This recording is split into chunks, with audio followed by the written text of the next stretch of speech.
Family Guy looks like simple chaos. A dumb dad, a talking dog, a baby with a grudge. Just jokes stacked on jokes for 20 years. But dig into the credits, the callbacks, and one very specific voice actor, and fans found something the writers never explained. In this video, we break down the wildest theory behind every Family Guy character. Section 1. Peter Griffin, the Coma Theory. Peter Griffin is the reason Family Guy exists. He is loud, clumsy, and almost never thinks before he acts, and every single member of his family somehow survives the chaos he creates. He drives through walls, gets into fights with a giant chicken, and starts business ideas that fall apart within a single episode. And by the next episode, nobody even remembers it happened. For over 20 years, fans have laughed at this pattern without asking why it works the way it does. Then a theory started spreading online that changed how a lot of people watch the show. The theory claims that the entire world of Family Guy, every joke, every character, every ridiculous event, is actually happening inside Peter Griffin's mind while his real body lies in a hospital bed in a coma. To understand why this theory grabbed so much attention, it helps to look at what the show actually gives us on the surface. Peter lives in the town of Quahog, Rhode Island, with his wife Lois and their 3 kids, Meg, Chris, and Stewie. The family also has a talking dog named Brian, who drinks, smokes, and writes novels that never quite get published. Peter works at a beer factory called the Pawtucket Brewery, and his closest friends are his neighbors Cleveland, Quagmire, and Joe. On paper, this sounds like a normal cartoon family sitcom, but the show constantly breaks its own rules. Characters get seriously hurt and are fine within minutes. Entire towns get destroyed and rebuilt without explanation. Time skips around, characters age unevenly, and reality itself seems to bend whenever the story needs it to. Most viewers accept this as part of the format, since cartoons are allowed a level of flexibility that live-action shows are not. The Coma Theory takes that flexibility and turns it into evidence instead of just being a style choice.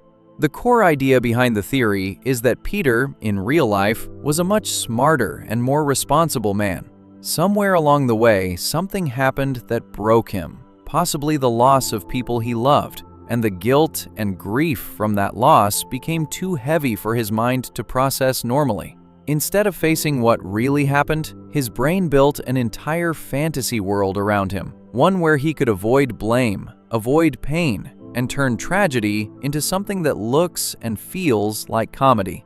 In this fantasy, Peter is not the smart man he used to be. He is a childish, careless version of himself, because becoming stupid means he no longer has to carry the weight of being responsible for anything. If nothing is his fault because he simply does not understand consequences, then nothing that happened to his family can be blamed on him either. The theory suggests that the person Peter is protecting himself from thinking about the most is his daughter Meg. In the real version of events, according to the theory, Meg and her brother Chris were killed in a car accident after driving home from a party, and Lois, who was pregnant with Stewie at the time, took her own life afterward out of grief. Faced with losing his entire family in the space of what feels like a single night, Peter's mind supposedly could not accept it. Instead of grieving, his brain rebuilt his family inside a fictional version of the world, one where all of them are still alive and interacting with him every day. The catch is that his subconscious guilt still leaks through in how he treats them, especially Meg. In the show, Meg is constantly insulted, ignored, and treated as the least important member of the family, even by her own parents. The theory argues that this treatment is not random meanness for the sake of jokes, but a reflection of Peter's guilt.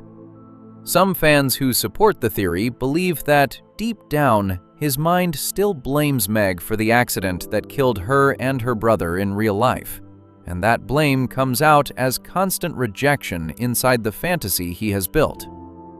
Stewie is treated very differently in this theory. and that difference is part of what makes the idea feel oddly consistent. In the show, Stewie is a baby with a genius-level intellect, capable of building advanced machines and speaking in complex sentences that no other baby could manage. The theory explains this by pointing out that Stewie, in the real version of events, was never born. He is the unborn child that Lois was carrying when she died. Because Peter never got to meet him, never got to see what kind of person he might become, his imagination fills in the gaps by making Stewie into the most impressive, most capable version of a child that his mind can invent. Giving Stewie extreme intelligence and giving him constant plans and schemes is, according to the theory, Peter's way of imagining the kind of son who never got the chance to grow up. It also explains why Stewie is often shown resenting or plotting against Lois in the show, since the theory frames this as Peter's own buried anger at losing his wife bleeding into the fantasy through the child he never got to raise. Brian plays an important role in this theory as well. In real life, according to the theory, Brian is simply the family dog, and dogs cannot talk or write novels or drink alcohol at a bar with friends.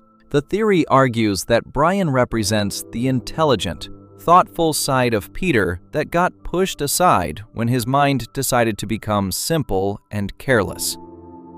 All the intellect, the political opinions, the desire to be seen as smart and cultured gets transferred onto the dog instead of staying with Peter himself.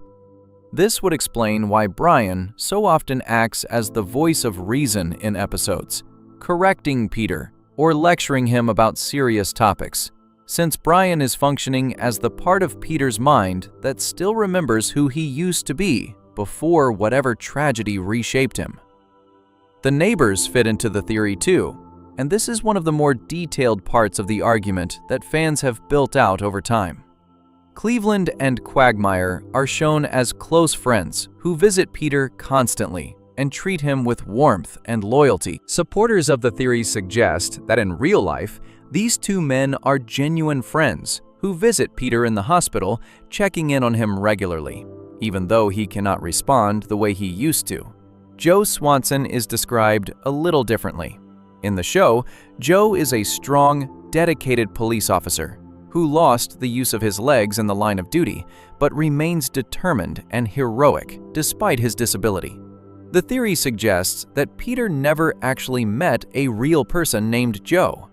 Instead, Cleveland and Quagmire may have told Peter stories about a brave, hardworking neighbor, and Peter's mind built Joe into an idealized version of a father and husband, representing everything Peter wishes he could have been for his own family before things fell apart.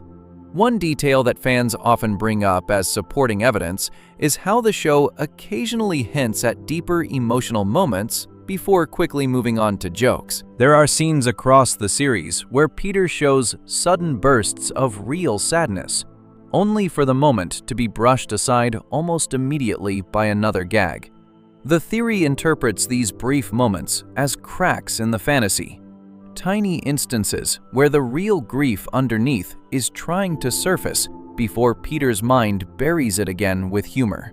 Whether or not this was intentional writing, the pattern is something viewers have pointed to for years as feeling slightly different from a typical comedic beat, which is part of why the theory found so much traction among longtime fans looking for something deeper in a show they already knew well. Another piece of the puzzle involves how the show treats major destruction and danger. Quahog gets flattened by disasters more than once throughout the series, only to return to normal shortly after, with no lasting damage.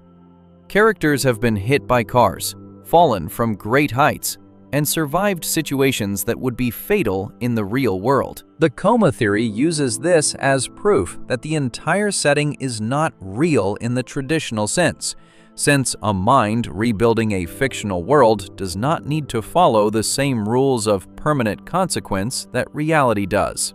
Peter's imagination can undo anything it wants because none of it actually needs to make physical sense. It only needs to keep the fantasy running so that Peter does not have to face what is waiting for him outside of it. The reason this theory spread so widely once it appeared on Reddit is partly because it does something clever with a show that many people already know by heart. Longtime viewers who have seen hundreds of episodes tend to notice patterns others might miss, and once someone points out that Meg is treated worse than anyone else in the family, or that Stewie's intelligence never gets a real explanation within the show itself, it becomes easy to see how a theory like this could take root. It gave people a new way to re-watch a series they had already seen many times, looking for clues instead of just laughing at the jokes. Articles from entertainment sites picked up the theory and spread it even further, turning it from a single Reddit post into something regularly mentioned across roundups of the strangest and darkest fan theories in television history. It is worth being clear that Family Guy has never confirmed this theory in any official capacity. Seth MacFarlane, the creator of the show, has never stated that the series takes place inside a coma dream, and nothing in the actual canon of the show directly supports the idea as fact. This is, and remains, a fan theory built entirely from viewer interpretation, not something confirmed by the writers or the network. The show continues year after year with new seasons, new absurd storylines, and no indication from its creative team that any of this was ever the intended design. What makes the theory notable is not that it is true, but that it is detailed enough and emotionally heavy enough that it completely changes the feeling of rewatching old episodes for anyone who chooses to believe it, even temporarily. Part of what gives the theory staying power is how it reframes something that might otherwise feel like lazy writing into something intentional. Shows that run for a long time sometimes struggle to keep character relationships consistent, and Meg's treatment by her family has been pointed out by critics and fans alike as unusually harsh compared to typical sitcom dynamics.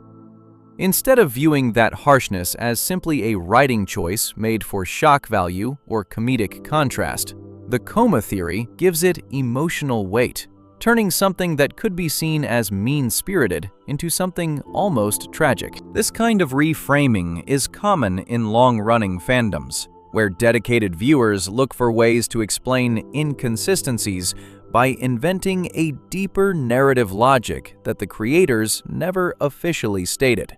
The theory also connects to a broader pattern seen across other long-running animated comedies, where fans search for hidden meaning behind shows built primarily around jokes. Shows like this one are often written by large, rotating teams of writers across many years, which naturally leads to some inconsistency in tone and character behavior. Fans sometimes prefer to believe there is a secret structure holding everything together, rather than accepting that inconsistency is simply part of how episodic television gets made. The coma theory offers exactly that kind of secret structure, giving a chaotic, joke-driven show an underlying story that makes emotional sense, even if it was never actually planned that way by the people writing it. Whether someone chooses to believe this theory or dismiss it as an overly dramatic reading of a comedy show, it says something interesting about how audiences engage with long-running series. After 20-plus seasons, viewers are not just watching for the jokes anymore. They are watching for patterns, contradictions, and hidden meaning, turning a simple animated sitcom into something people analyze the same way they might analyze a serious drama. The coma theory may never be confirmed, and it very likely never will be, but it remains one of the most talked about explanations for why the Griffin family behaves the way it does, and why one particular member of that family seems to carry an intelligence and independence that nobody else in the story quite makes sense of. Before we move on, if you're enjoying this analysis, please consider subscribing. It helps the channel tremendously. That member of the family is where the next theory begins, and it does not try to explain why Peter acts the way he does. Instead, It turns the entire question around and asks whether the show has ever actually been about Peter at all, or whether the real mind shaping everything happening in Quahog belongs to someone far younger, far stranger, and far more in control than anyone watching has ever assumed. Section 2. Stewie Griffin, the Infant's Imagination Theory. Stewie Griffin is the strangest character on Family Guy, and that is saying a lot for a show filled with a talking dog, a giant chicken, and a family that survives disasters no real family could survive. Stewie is a baby, barely over 1 year old for most of the series, yet he speaks in full sentences, builds advanced machines in his bedroom, and has plotted the death of his own mother more times than anyone can count.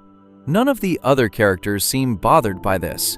His parents mostly treat him like a normal infant, unaware of the things he says and builds, while the family dog understands every word he speaks and often works alongside him.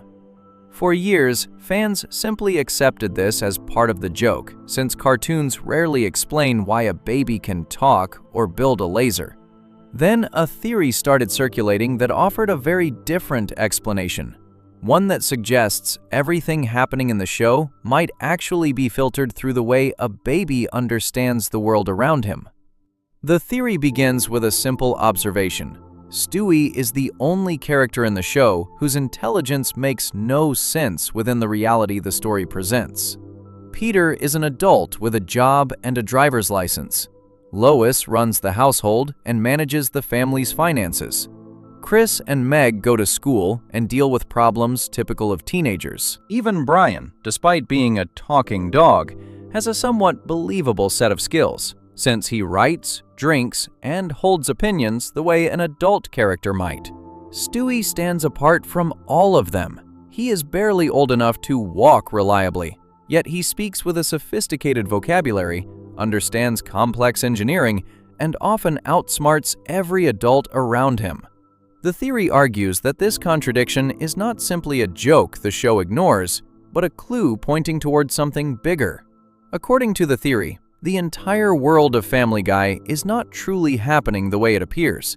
Instead, it represents how an infant experiences and interprets the world around him, filtered through a mind that cannot yet fully understand language, danger, or relationships. Babies take in an enormous amount of information they cannot process correctly. They hear adult conversations without understanding the words. They watch adults urged, read, and interact in ways that seem exaggerated and confusing from a small child's point of view. The theory suggests that Stewie's brain, still learning how the world works, translates everything he experiences into the wild, exaggerated, cartoonish version of reality shown on screen. His intelligence within the fantasy is not real intelligence at all, but rather how a baby imagines what being smart and in control might look like, based on scraps of adult behavior he has observed and misunderstood. This idea helps explain one of the more confusing parts of the show, which is why some characters can understand Stewie perfectly while others cannot understand him at all. Brian, the family dog, understands every word Stewie says and often responds directly to him in conversation.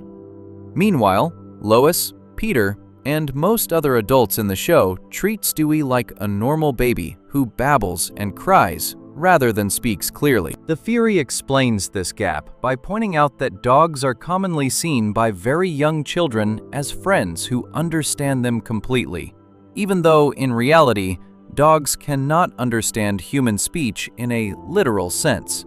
Small children often talk to pets as if the pet understands every word, forming imaginary conversations and relationships long before they can hold a real conversation with another person. Stewie's bond with Brian, according to the theory, reflects this common childhood behavior, since Brian becomes the one figure in his fantasy world who always understands him, exactly the way a toddler might imagine a pet does. The theory also re-examines Stewie's relationship with his mother, which is one of the most repeated jokes across the entire series. Stewie frequently expresses a strong dislike for Lois, plotting against her, insulting her, and treating her as an enemy, despite her constant care and attention toward him. On the surface, this works as a comedic contrast, since audiences find it funny watching a helpless baby speak with the confidence and hostility of a fully grown villain.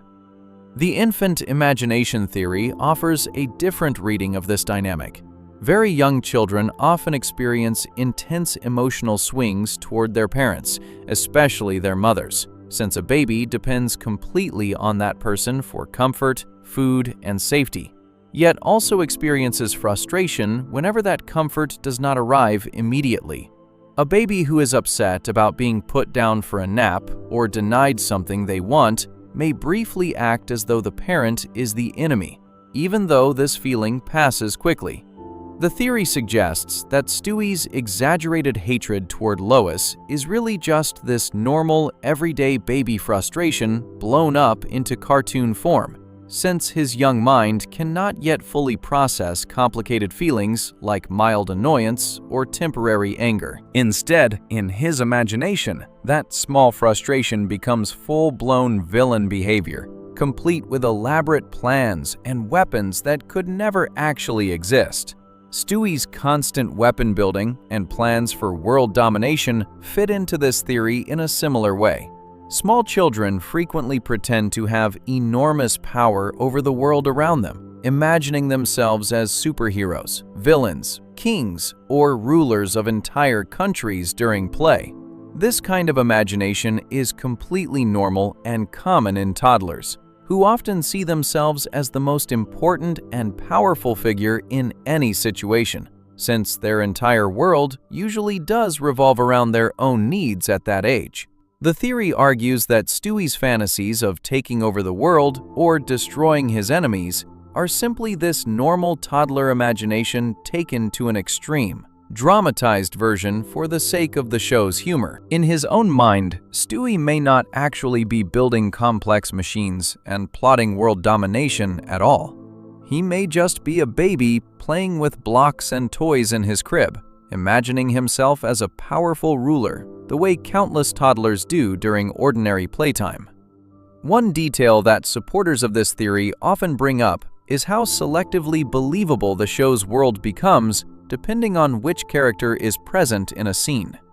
When Stewie is on screen using his inventions, the technology works exactly as intended, defying real-world physics and logic completely.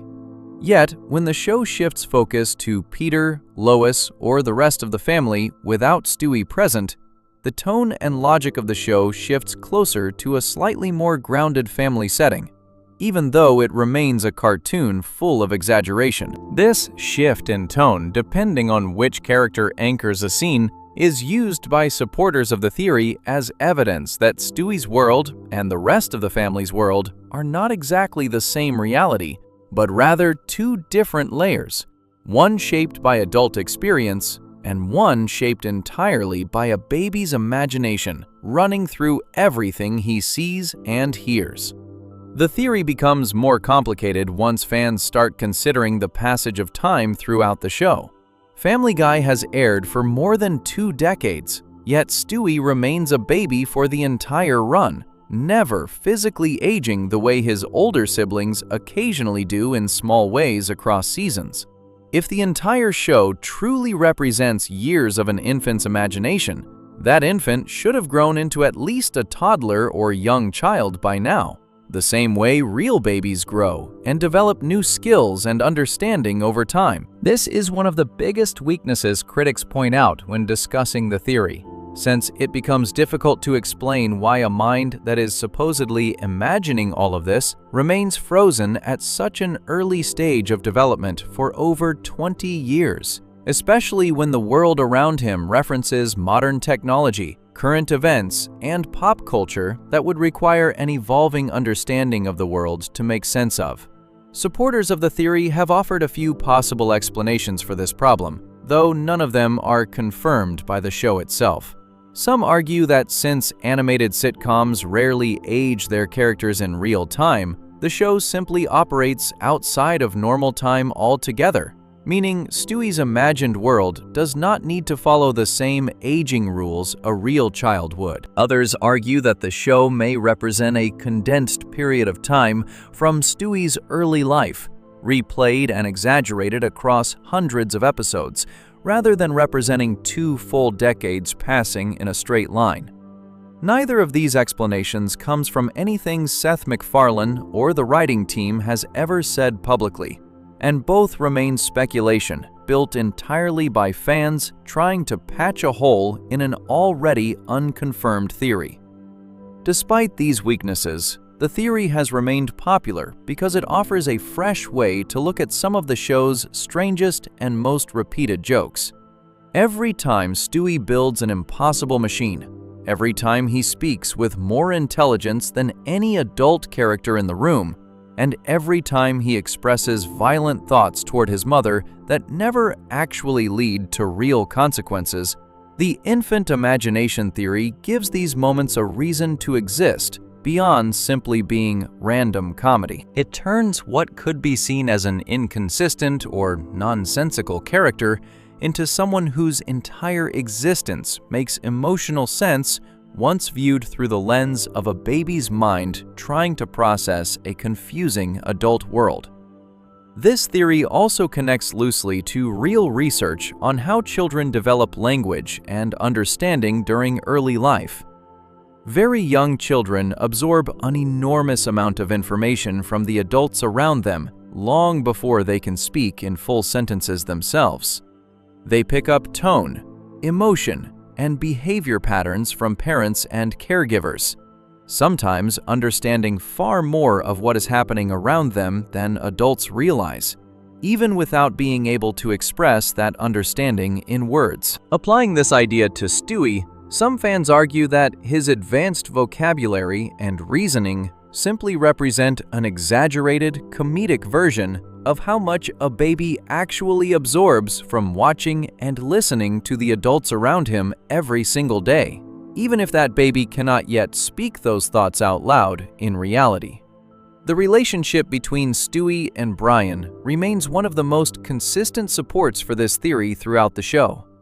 Nearly every major storyline involving Stewie also involves Brian in some way, whether the two are working together, arguing, or going on adventures side by side. In real families, a young child's closest bond outside of their parents is often with a family pet, especially a dog that spends significant time in the home. Children frequently treat pets as their best friend and confidant, long before they form similar friendships with other children their own age. The consistent partnership between Stewie and Brian throughout the series mirrors this common childhood pattern almost perfectly, reinforcing the idea that the entire fantasy exists inside the mind of a very young child who has built his closest imagined friendship around the family dog, exactly the way many toddlers naturally do in real life. It is important to note that, just like the theory discussed in the previous section, this idea has never been confirmed by Seth MacFarlane or anyone involved in producing Family Guy. There has been no official statement from the show's creative team suggesting that Stewie's intelligence is meant to represent a baby's imagination rather than a literal aspect of the character. The show continues to present Stewie's inventions and intelligence as a normal, accepted part of its universe, without ever explaining why a baby possesses these abilities in the first place. This lack of explanation is exactly what allows fan theories like this one to exist, since audiences naturally search for logical reasons behind unexplained details, even in a show built primarily around absurd humor rather than serious storytelling. What makes this theory particularly interesting when placed next to other fan explanations for the show is how it takes something that could easily be dismissed as a simple comedic device and turns it into a reflection of real childhood psychology. Instead of asking why the writers gave a baby superhuman intelligence purely for laughs, the theory asks what it might look like if a baby's actual thought process, confused, exaggerated, and self-centered in the way all very young children naturally think, was translated directly onto a television screen without any filter. Viewed this way, Stewie is not an impossible character at all, but rather an accurate, if extreme, cartoon representation of how every baby secretly experiences the world before they have the words to explain it to anyone else. The theory ultimately leaves open just as many questions as it answers. If everything happening around Stewie is simply his own imagination, then the question becomes, how much of the rest of the Griffin family's world is real at all? And how much of it is filtered through the imagination of someone else entirely? This uncertainty is part of what keeps fans coming back to re-examine old episodes, searching for new clues that might support or contradict the idea, even though the show itself has never given a clear answer either way. Before we move on, if you're enjoying this analysis, please consider subscribing.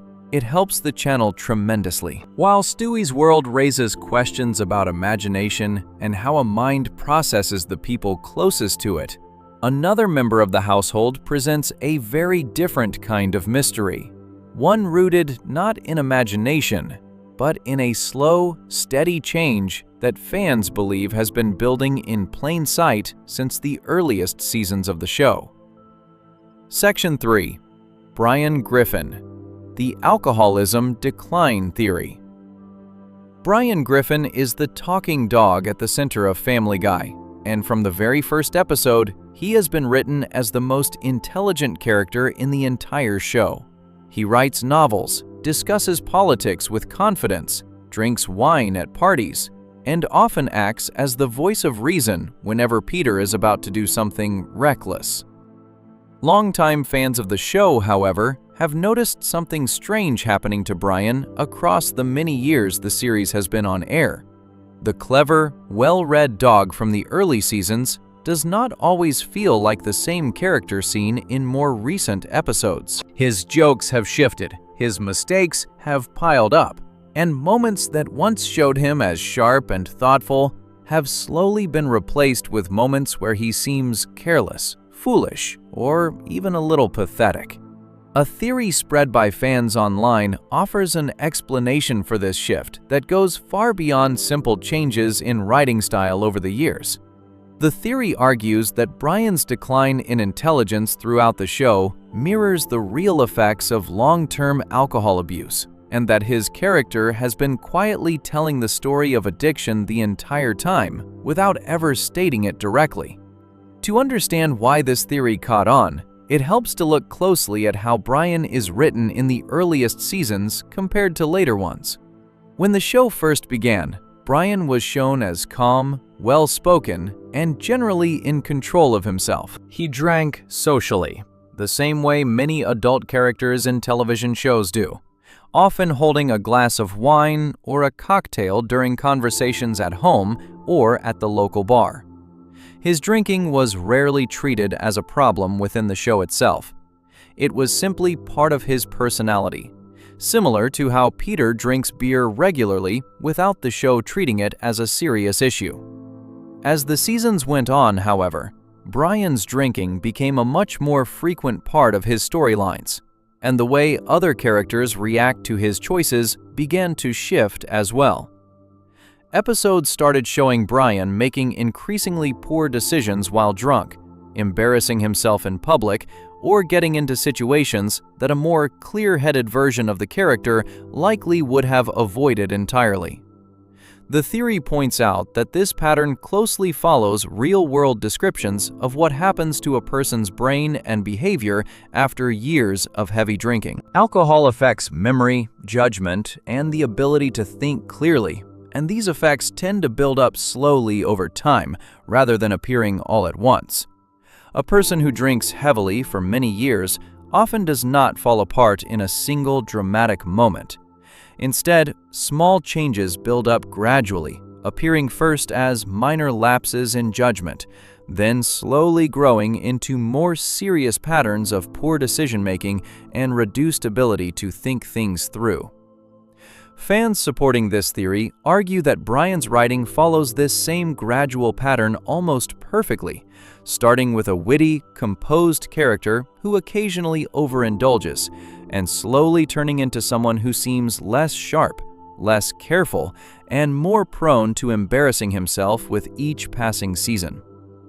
One of the clearest examples fans point to when discussing this theory involves Brian's writing career. In earlier seasons, Brian is shown working on a novel that he believes will be a serious literary achievement, discussing his writing process with confidence and treating his work as something meaningful and important. As the show continues across later seasons, his writing ambitions become a source of repeated jokes, with his work being mocked, rejected, or shown to be far less impressive than he believes it to be. Some fans argue that this shift represents more than just a joke about an overconfident writer.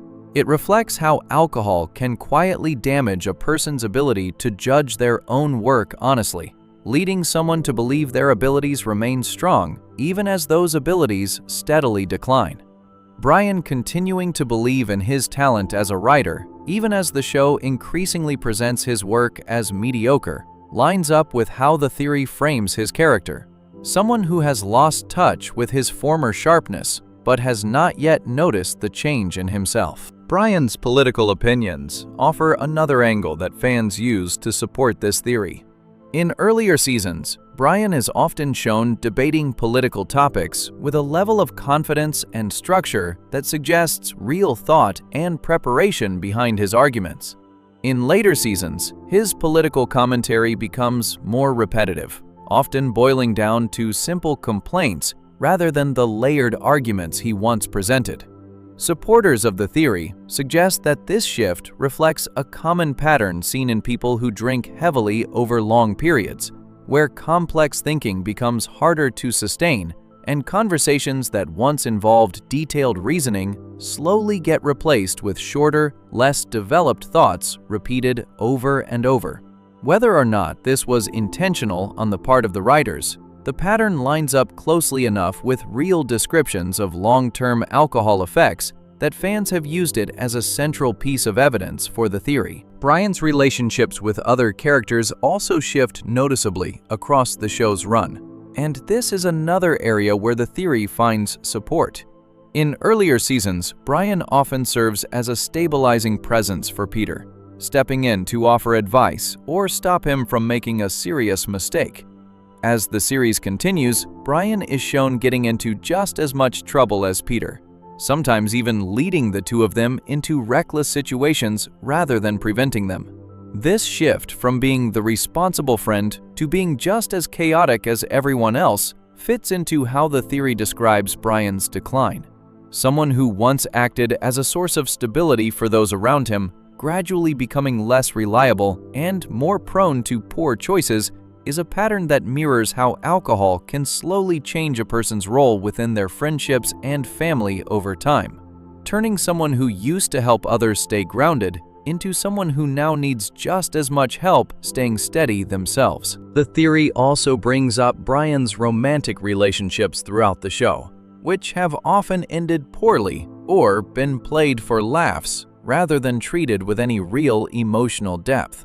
In several storylines, Brian pursues women he has strong feelings for, only for those relationships to fall apart due to his own poor choices or lack of self-control. Fans supporting the theory argue that this repeated pattern reflects how alcohol can damage a person's closest relationships over time, making it harder to maintain the kind of stability and trust that healthy relationships require. Brian's repeated failures in this area, according to the theory, are not just random comedic misfortune, but rather a reflection of a deeper personal struggle playing out again and again, without ever being directly named within the show itself. Supporters of this theory also point to specific moments across the series where Brian's drinking directly leads to serious consequences, sometimes putting himself or others in danger. These moments are usually followed by little to no lasting impact on the story, since the show almost always resets back to normal by the next episode. The theory suggests that this repeated cycle, drinking leading to a serious problem, followed by a quick return to normal without any real change, closely resembles patterns seen in real cases of long-term alcohol dependency, where a person may face repeated warnings or consequences without ever fully changing their behavior.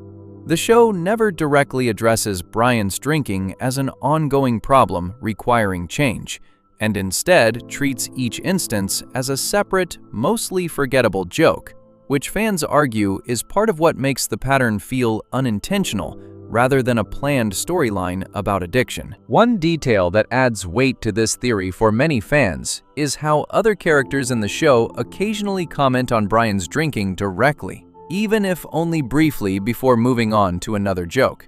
These small moments of acknowledgement suggest that the writers were at least somewhat aware of how often Brian's drinking appears throughout the series, even if it was never meant to be read as a serious, ongoing storyline about addiction.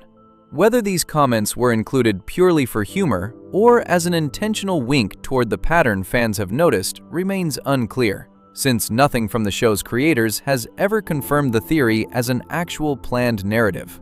The theory becomes even more interesting when compared to how other characters around Brian have remained relatively consistent throughout the show's run. Peter, Lois, and the rest of the family have certainly changed in small ways over more than 20 seasons, but none of them show the kind of steady, specific decline in mental sharpness that Brian's character has displayed.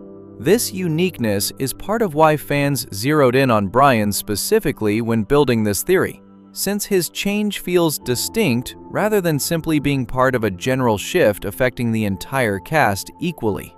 If every character had grown noticeably less clever or more reckless at the same steady pace, the pattern would feel like a broader change in the show's comedic style rather than something specific to one character's personal decline.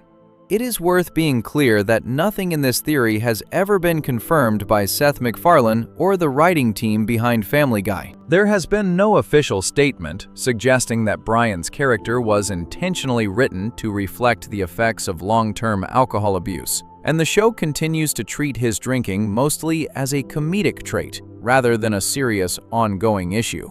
This theory, like the ones discussed in earlier sections, comes entirely from fan interpretation, built from patterns noticed across hundreds of episodes, rather than anything stated directly by the people who created the show. Despite the lack of official confirmation, the theory remains popular because it offers a way to make sense of a change that many longtime viewers have noticed but struggled to explain. Shows that run for 20 or more seasons are written by large teams of writers who change over time, and it is common for a character's voice and personality to shift gradually as new writers take over different aspects of the show. Some fans prefer a more direct answer, rather than accepting that these changes simply come from natural shifts in the writing staff over the years. And the alcoholism decline theory offers exactly that kind of direct answer, giving Brian's gradual change in personality an emotional explanation rather than treating it as an unintentional side effect of long-term television production. This theory also reflects a broader trend among fans of long-running shows, where audiences search for hidden meaning behind changes that might otherwise be dismissed as simple inconsistency. Rather than accepting that a character's writing naturally evolves and sometimes weakens over a long run, some fans prefer to believe there is a secret, intentional story running underneath the surface, one that explains every shift in behavior as part of a bigger, more meaningful pattern. Whether or not the writers of Family Guy ever intended for Brian's character to represent the effects of alcohol abuse, the consistency fans have found across so many episodes has been enough to keep this theory circulating widely, discussed and debated by viewers who have spent years watching Brian slowly change in front of them, without ever getting a clear explanation from the show itself. Before we move on, if you're enjoying this analysis, please consider subscribing. It helps the channel tremendously. Brian's story raises a difficult question about how much control any character in this family truly has over their own household. And that question becomes even more complicated when looking at the person who is supposed to be holding the entire family together in the first place. The next theory turns its attention toward her, and toward a much darker possibility about why nothing in this household ever seems to truly move forward, no matter how many years pass or how many disasters unfold around them. Section 4. Lois Griffin, the Purgatory Theory. Lois Griffin holds the Griffin household together on the surface. She manages the money, keeps the house running, raises 3 very different children, and puts up with Peter's constant chaos without ever seeming to leave. Across more than 20 seasons, the family has faced disasters, financial ruin, and dangerous situations that would destroy most households. Yet, everything always resets back to the same starting point by the next episode. Fans who have watched the show for years began noticing something unsettling about this pattern once they looked closely at how nothing in the Griffin house ever truly moves forward. No matter what happens, the family always ends up back in the same house, with the same problems, repeating similar arguments and situations again and again. A theory spread across fan communities suggests this is not simply a habit of episodic television, but a sign that the Griffin family, and Lois in particular, may be stuck in a kind of endless loop, one some fans have compared to a form of purgatory, where the family is trapped repeating the same patterns without ever being allowed to truly escape or change. The theory starts with an observation many longtime viewers have made independently. Family Guy resets almost completely at the start of every episode. Financial disasters that should ruin the family are forgotten by the next episode.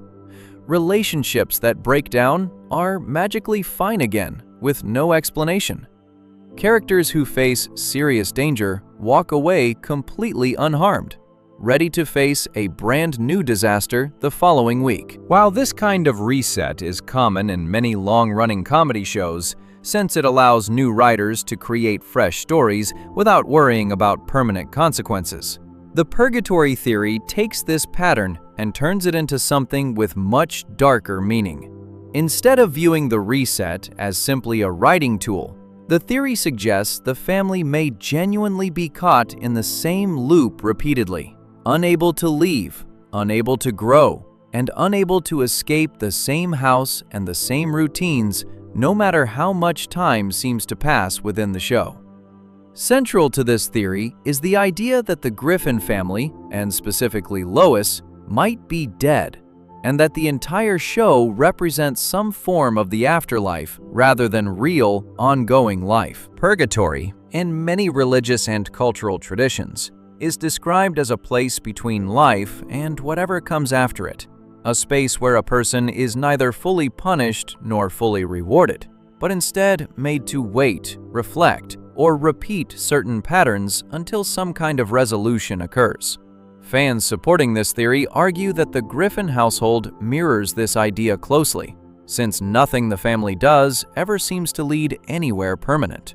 Every argument, every disaster, and every emotional breakthrough resets completely, trapping the family in the same emotional patterns episode after episode, year after year, without any real forward movement. Lois becomes the central figure in this theory because of how her character has been written to slowly grow more troubled over the course of the show. In the earliest seasons, Lois is generally shown as a patient, loving mother who occasionally loses her temper, but mostly holds her household together with care and responsibility. As the series continues across many more seasons, Lois is shown engaging in increasingly reckless behavior, including gambling, lying to her family, and making choices that put her household at risk in ways she would never have considered in earlier seasons. Supporters of the theory argue that this shift reflects someone slowly losing herself within an endless cycle, becoming more desperate and less careful the longer she remains trapped inside the same repeating pattern of family life, without any real escape or change on the horizon. One detail fans often point to when discussing this theory involves how Stewie's behavior has changed throughout the show's run, in direct contrast to Lois. In the earliest seasons, Stewie is shown as almost purely villainous, constantly plotting to harm or eliminate his mother Lois, treating her as his greatest enemy in the household. As the show has continued across the years, Stewie has gradually softened, becoming more emotionally aware, more willing to express affection, and less focused on causing harm to those around him. Supporters of the purgatory theory suggest that this shift represents Stewie slowly working through whatever unresolved issue trapped him and his family inside this repeating cycle in the first place, while Lois, unable to change in the same way, remains stuck exactly where she started, growing more unstable rather than finding any peace the way her son slowly seems to be finding it. This contrast between a child slowly improving and a parent slowly declining is part of what makes the theory feel emotionally significant to the fans who support it.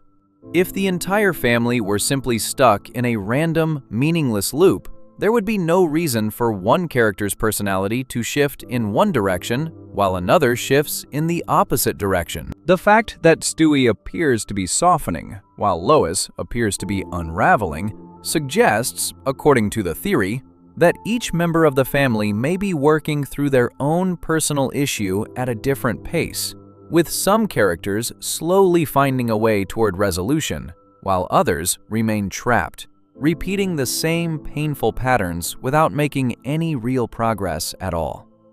The theory also considers how other members of the household have changed over time, adding further support to the idea that each character may be dealing with their own separate, unresolved issue within the same shared loop. Chris, for example, remains one of the least changed characters across the entire series, still acting in many ways like the same awkward teenager introduced in the earliest seasons, despite the passage of what should be many years within the show's timeline. Supporters of the theory suggest that Chris being frozen in this way could mean he is the character furthest from resolving whatever issue keeps the family trapped, remaining stuck at the same emotional point year after year, while those around him shift and change in different directions. Meg, whose treatment by her family has already been discussed in earlier sections of this analysis, fits into the purgatory theory in a particularly painful way. If the family truly is trapped in a repeating cycle meant to force them to work through unresolved personal issues, Meg's constant mistreatment by nearly everyone around her could represent the specific pain she is meant to work through during this repeated loop. Some fans who support darker interpretations of this theory suggest that Meg may be working through feelings of rejection or a sense of never being valued by those closest to her, with the loop forcing her to face this pain over and over until she is finally able to work through it. Similar to how Stewie appears to slowly be working through his own anger toward his mother across the years. The theory becomes even more layered when fans bring in the idea that the entire town of Quahog, not just the Griffin family, might be trapped in a similar repeating pattern. Characters throughout the town regularly experience disasters, injuries, and dramatic life events that never seem to permanently affect the world around them. Joe Swanson's paralysis, discussed in earlier fan theories about the wider neighborhood, is sometimes brought into this same framework, with supporters suggesting that his ongoing struggle to accept his disability could represent his own personal issue within the larger loop trapping the entire town, rather than just the Griffin household alone.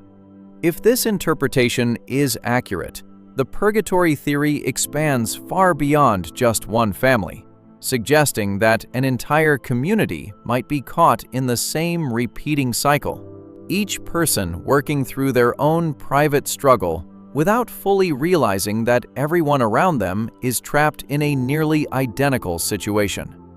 Fans who support this theory sometimes point to specific episodes involving time travel or alternate realities as further evidence, since these storylines show that the world of Family Guy is capable of bending far beyond normal reality in ways a typical family sitcom would not allow. If the show has already established that alternate versions of reality and shifts through time are possible within its universe, the idea of an afterlife-style loop trapping the entire family does not feel entirely out of place compared to some of the other unusual concepts the show has explored across its run.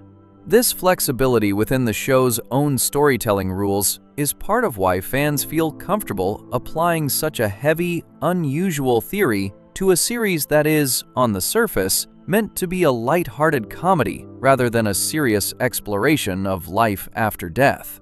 It is important to be clear that nothing about this theory has ever been confirmed by Seth MacFarlane or anyone involved in writing or producing Family Guy. There is no official statement suggesting that the Griffin family exists within any form of afterlife, and the show continues to present its world as a normal, if extremely exaggerated, version of everyday American family life. This theory, much like the others explored earlier in this series, comes entirely from fan interpretation, built from patterns and inconsistencies noticed across hundreds of episodes, rather than anything the creative team behind the show has ever stated directly. Despite this lack of confirmation, the purgatory theory remains one of the more emotionally striking explanations fans have developed for the show's strange resets and repeated patterns. It takes something that could easily be dismissed as a simple side effect of long-running episodic television, the fact that shows need to reset in order to keep producing new stories every week, and turns it into something with real emotional stakes, suggesting that every member of the Griffin family might secretly be working through pain that the show never directly acknowledges on screen. This kind of reframing allows longtime fans to find new meaning in a show they have already watched many times, searching old episodes for clues about which characters seem closer to resolving their pain, and which characters, like Lois, seem to be slipping further away from any kind of peace the longer the loop continues. The theory also raises an uncomfortable question about which member of the household is furthest from finding any kind of resolution at all.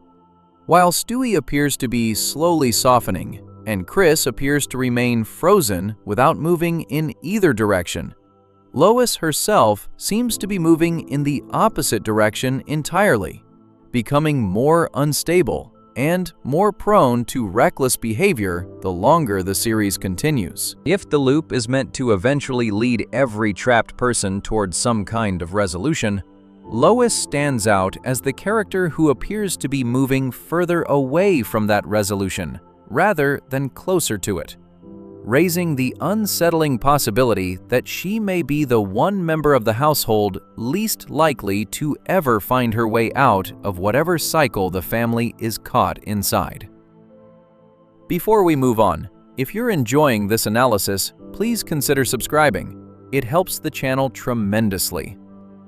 This growing instability in Lois sets up a much more direct and painful question fans have asked about another member of the household, one whose treatment throughout the series has already been touched on briefly in earlier sections. If Lois is slipping further from any kind of peace with each passing season, the next part of this analysis turns directly toward the person who has absorbed the most consistent mistreatment within that same household, and asks whether her constant suffering throughout the show might be the clearest sign yet of exactly what this family is truly being forced to relive.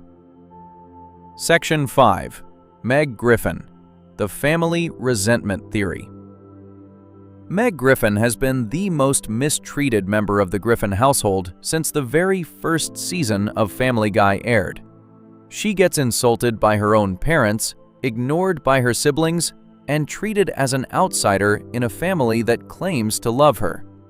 For years, fans wondered whether this treatment was simply a running joke that got out of hand, or whether there was something deeper behind why one character, out of an entire cast, became the constant target of everyone around her. Unlike some of the theories covered earlier in this series, this particular mystery does not rely only on fan speculation. Real answers exist, some coming directly from the man who created the show, and some coming from an actual episode that gave an in-universe explanation for exactly why Meg gets treated the way she does. To understand how deep this pattern runs, it helps to look back at where Meg started. When Family Guy first aired, Meg was voiced by an actress named Lacey Chabert. After the first season, Mila Kunis took over the role and has voiced Meg ever since, continuing in the part for over 2 decades. This change happened early in the show's run, long before the character became known for constant humiliation. In the earliest episodes, Meg was written as a fairly typical teenage girl, dealing with normal problems like crushes, school, and trying to fit in. She was not yet the family's punching bag. That version of Meg would not last long, and the shift that followed became one of the most talked about writing patterns in the show's entire history. As the seasons went on, the jokes aimed at Meg grew sharper and more frequent. Peter began openly telling her he did not like her. Lois, who is supposed to be the caring mother of the household, joined in on the insults instead of defending her daughter. Chris and Stewie followed the same pattern, treating Meg as someone beneath them rather than a sibling worth respecting.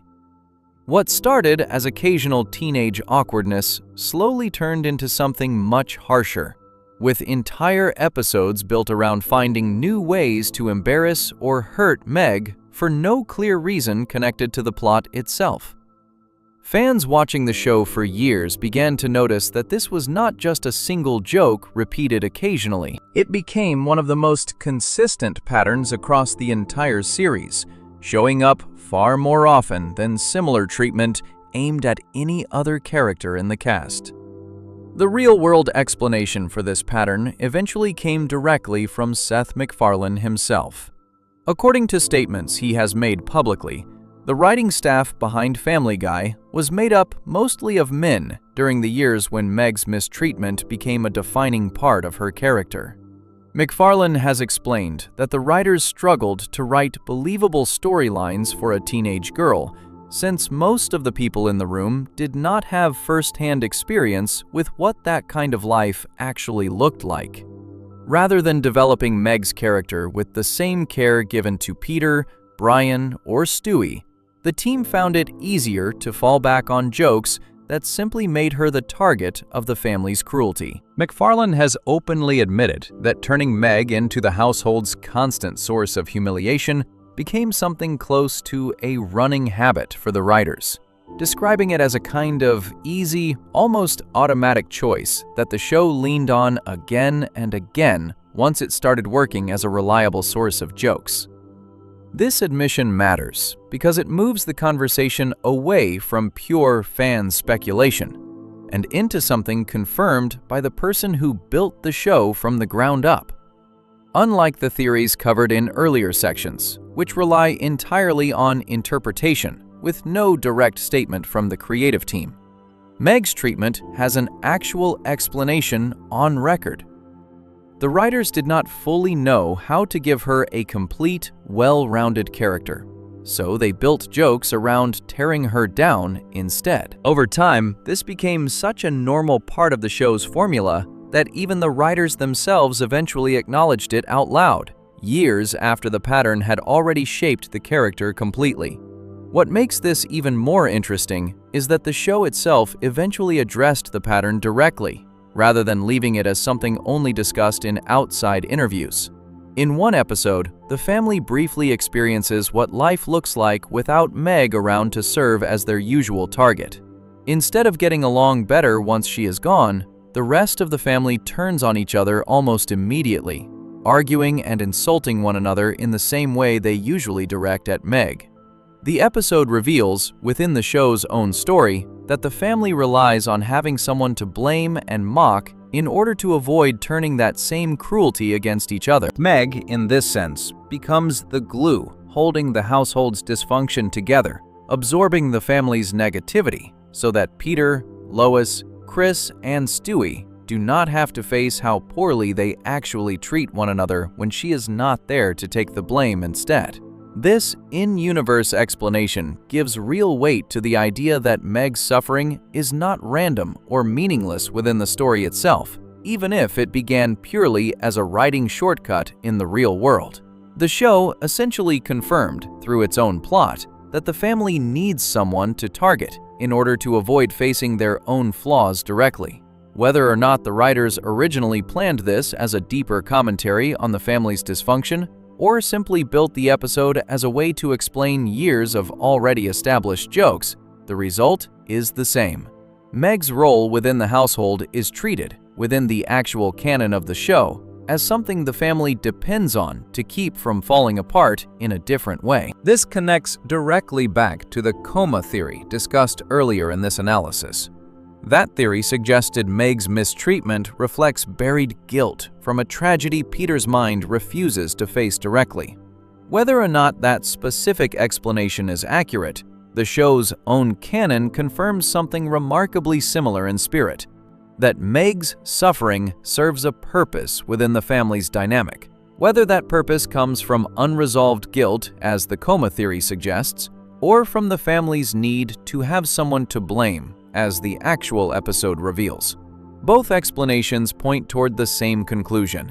Meg is not simply forgotten or ignored by accident. She occupies a specific, almost necessary role within the household, one that the rest of the family seems to need in order to function the way they do. The pattern did not remain the same forever, and this shift is worth covering honestly, rather than pretending Meg's character never changed. In later seasons, storylines began showing Meg pushing back against the constant abuse, rather than simply absorbing it the way she did in earlier years. She started standing up to her family more directly, occasionally getting the upper hand in arguments or confrontations that once would have ended with her humiliated. This shift happened gradually, appearing more clearly as the show moved into its later seasons, well after the character had already spent well over a decade as the family's primary target. Fans who have followed the show closely have pointed to this shift as evidence that even within the writing room, there was growing awareness that the joke had run its course and needed to change, even if that change came slowly rather than all at once. Behind the scenes, the makeup of the writing staff also changed over the years, moving away from the almost entirely male group that worked on the show during its earliest seasons. As more women joined the writing team over time, the tone toward Meg's character began shifting as well, moving away from constant, purposeless humiliation and toward moments that gave her more agency and depth. This shift lines up with what MacFarlane has said publicly about why the mistreatment existed in the first place, reinforcing the idea that the harshness aimed at Meg for so many years was less about any planned storyline and more about a specific limitation within the room where the show was actually being written. Comparing Meg's arc to the other characters covered in this analysis reveals something unique about her situation. Peter's chaos, according to the coma theory, may represent his mind protecting itself from unbearable guilt. Stewie's intelligence, according to the infant imagination theory, may represent a baby's imagination running wild. Brian's decline, according to the alcoholism theory, may represent the slow effects of long-term drinking. Lois, according to the purgatory theory, may represent someone unable to escape a repeating cycle. Meg's situation is different from all of these, because part of her explanation does not require guesswork or fan speculation at all. It comes directly from real statements made by the show's creator, and from an actual episode that confirmed the family's dependence on her role as their target within the story itself. Her theory sits in a rare position among the others covered so far, resting on confirmed facts rather than purely fan-built interpretation. This does not mean every detail of Meg's treatment has a simple explanation. The show never directly addresses why the mistreatment escalated as sharply as it did across the earlier seasons, nor does it fully explain why the family's need to target someone specifically settled on her rather than any other member of the household. Chris, for example, is often portrayed as equally unintelligent and equally overlooked in certain storylines. Yet, he rarely receives the same intensity of direct cruelty that Meg experienced for well over a decade.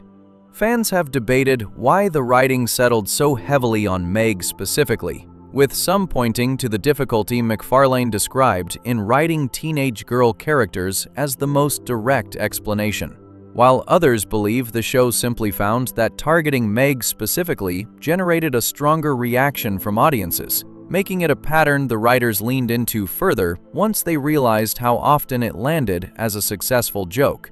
The lasting impact of this pattern on the character remains visible even in more recent seasons, despite the gradual softening in her treatment over time. Meg still carries the reputation built across the earliest years of the show, and casual viewers who only remember the character from her most difficult seasons often still think of her primarily as the family's constant target, even if the writing itself has moved toward giving her more depth and strength in recent years.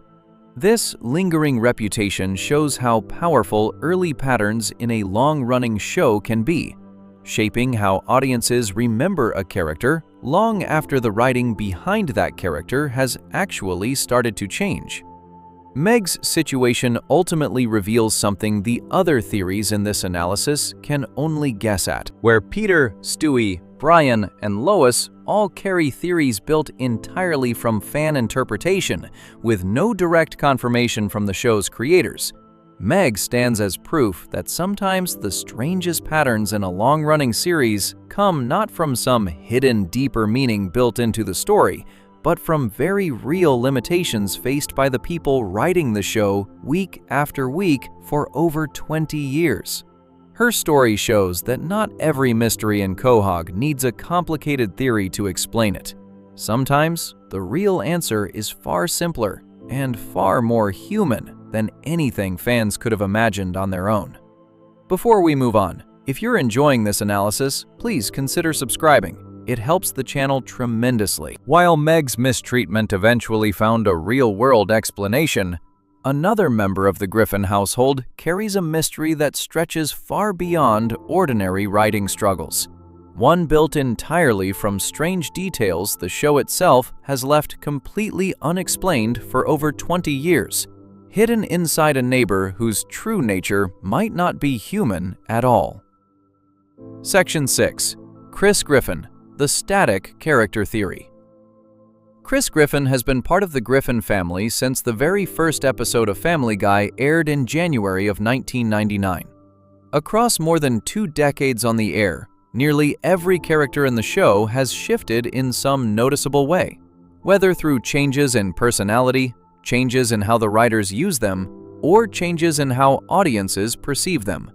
Chris stands apart from this pattern. He remains, in almost every meaningful way, the same character introduced in that very first episode.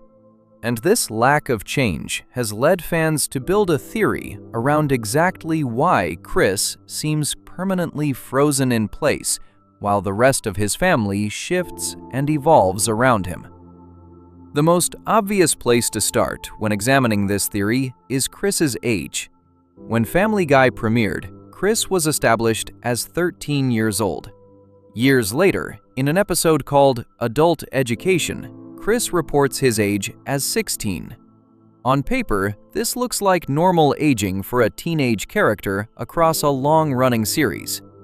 The problem becomes clear once the actual number of years between these 2 points is considered. Family Guy aired for well over a decade between these 2 references, yet Chris aged only 3 years within the story itself. This kind of slow aging is common in long-running animated sitcoms, since keeping characters young allows the show to keep telling similar high school and family-based storylines without needing to constantly update the entire cast around a character who has grown into an adult. Chris remaining a teenager for the vast majority of the show's run is not unique to him specifically, since Meg has faced a similar slow aging pattern as well. What makes Chris different is how little his personality, interests, and role within the family have shifted alongside that slow aging. even when compared to his own sister. Seth MacFarlane addressed part of this pattern directly in an interview from 2003, fairly early in the show's run. He explained that Chris was written with what he described as a childlike mind, meaning the character was intentionally built to think and behave in a simpler, less developed way compared to other members of the family. This was not framed as an accident or a flaw, but as a deliberate choice made from the very beginning of the show's development. Chris was never meant to grow into a sharper, more mature version of himself the way many television characters do over time. He was built from the start to remain simple. And MacFarlane's own words confirm this was intentional rather than something that happened by accident as the show developed. This intentional simplicity becomes the foundation for why fans built the static character theory around Chris specifically. Nearly every other major character in the Griffin household has been given moments of growth, change, or shifting depth across the show's run, even if that growth sometimes moved in a negative direction rather than a positive one. Peter, despite being written as unintelligent, occasionally shows flashes of surprising insight or emotional depth in individual episodes. Lois has shifted from a mostly patient mother into someone shown engaging in increasingly reckless behavior, as covered in the purgatory theory earlier in this analysis. Meg's treatment shifted dramatically over the seasons, before eventually softening in later years. Stewie has moved from a purely villainous baby into a more emotionally complex character over time. Chris, across all of these same years, has remained fundamentally the same person, defined by low intelligence, a laid-back attitude, and a general lack of ambition or direction, without ever meaningfully shifting away from that foundation the way his siblings have. Entertainment writers covering the show's long history have pointed out this exact pattern outside of fan theory circles as well. Coverage examining how Family Guy's characters have changed across the decades has specifically noted that Chris has moved away from any storylines involving hidden talents or interesting personal growth, settling instead into a role defined almost entirely by being an awkward, none-too-bright teenager stuck in a permanent, unchanging state.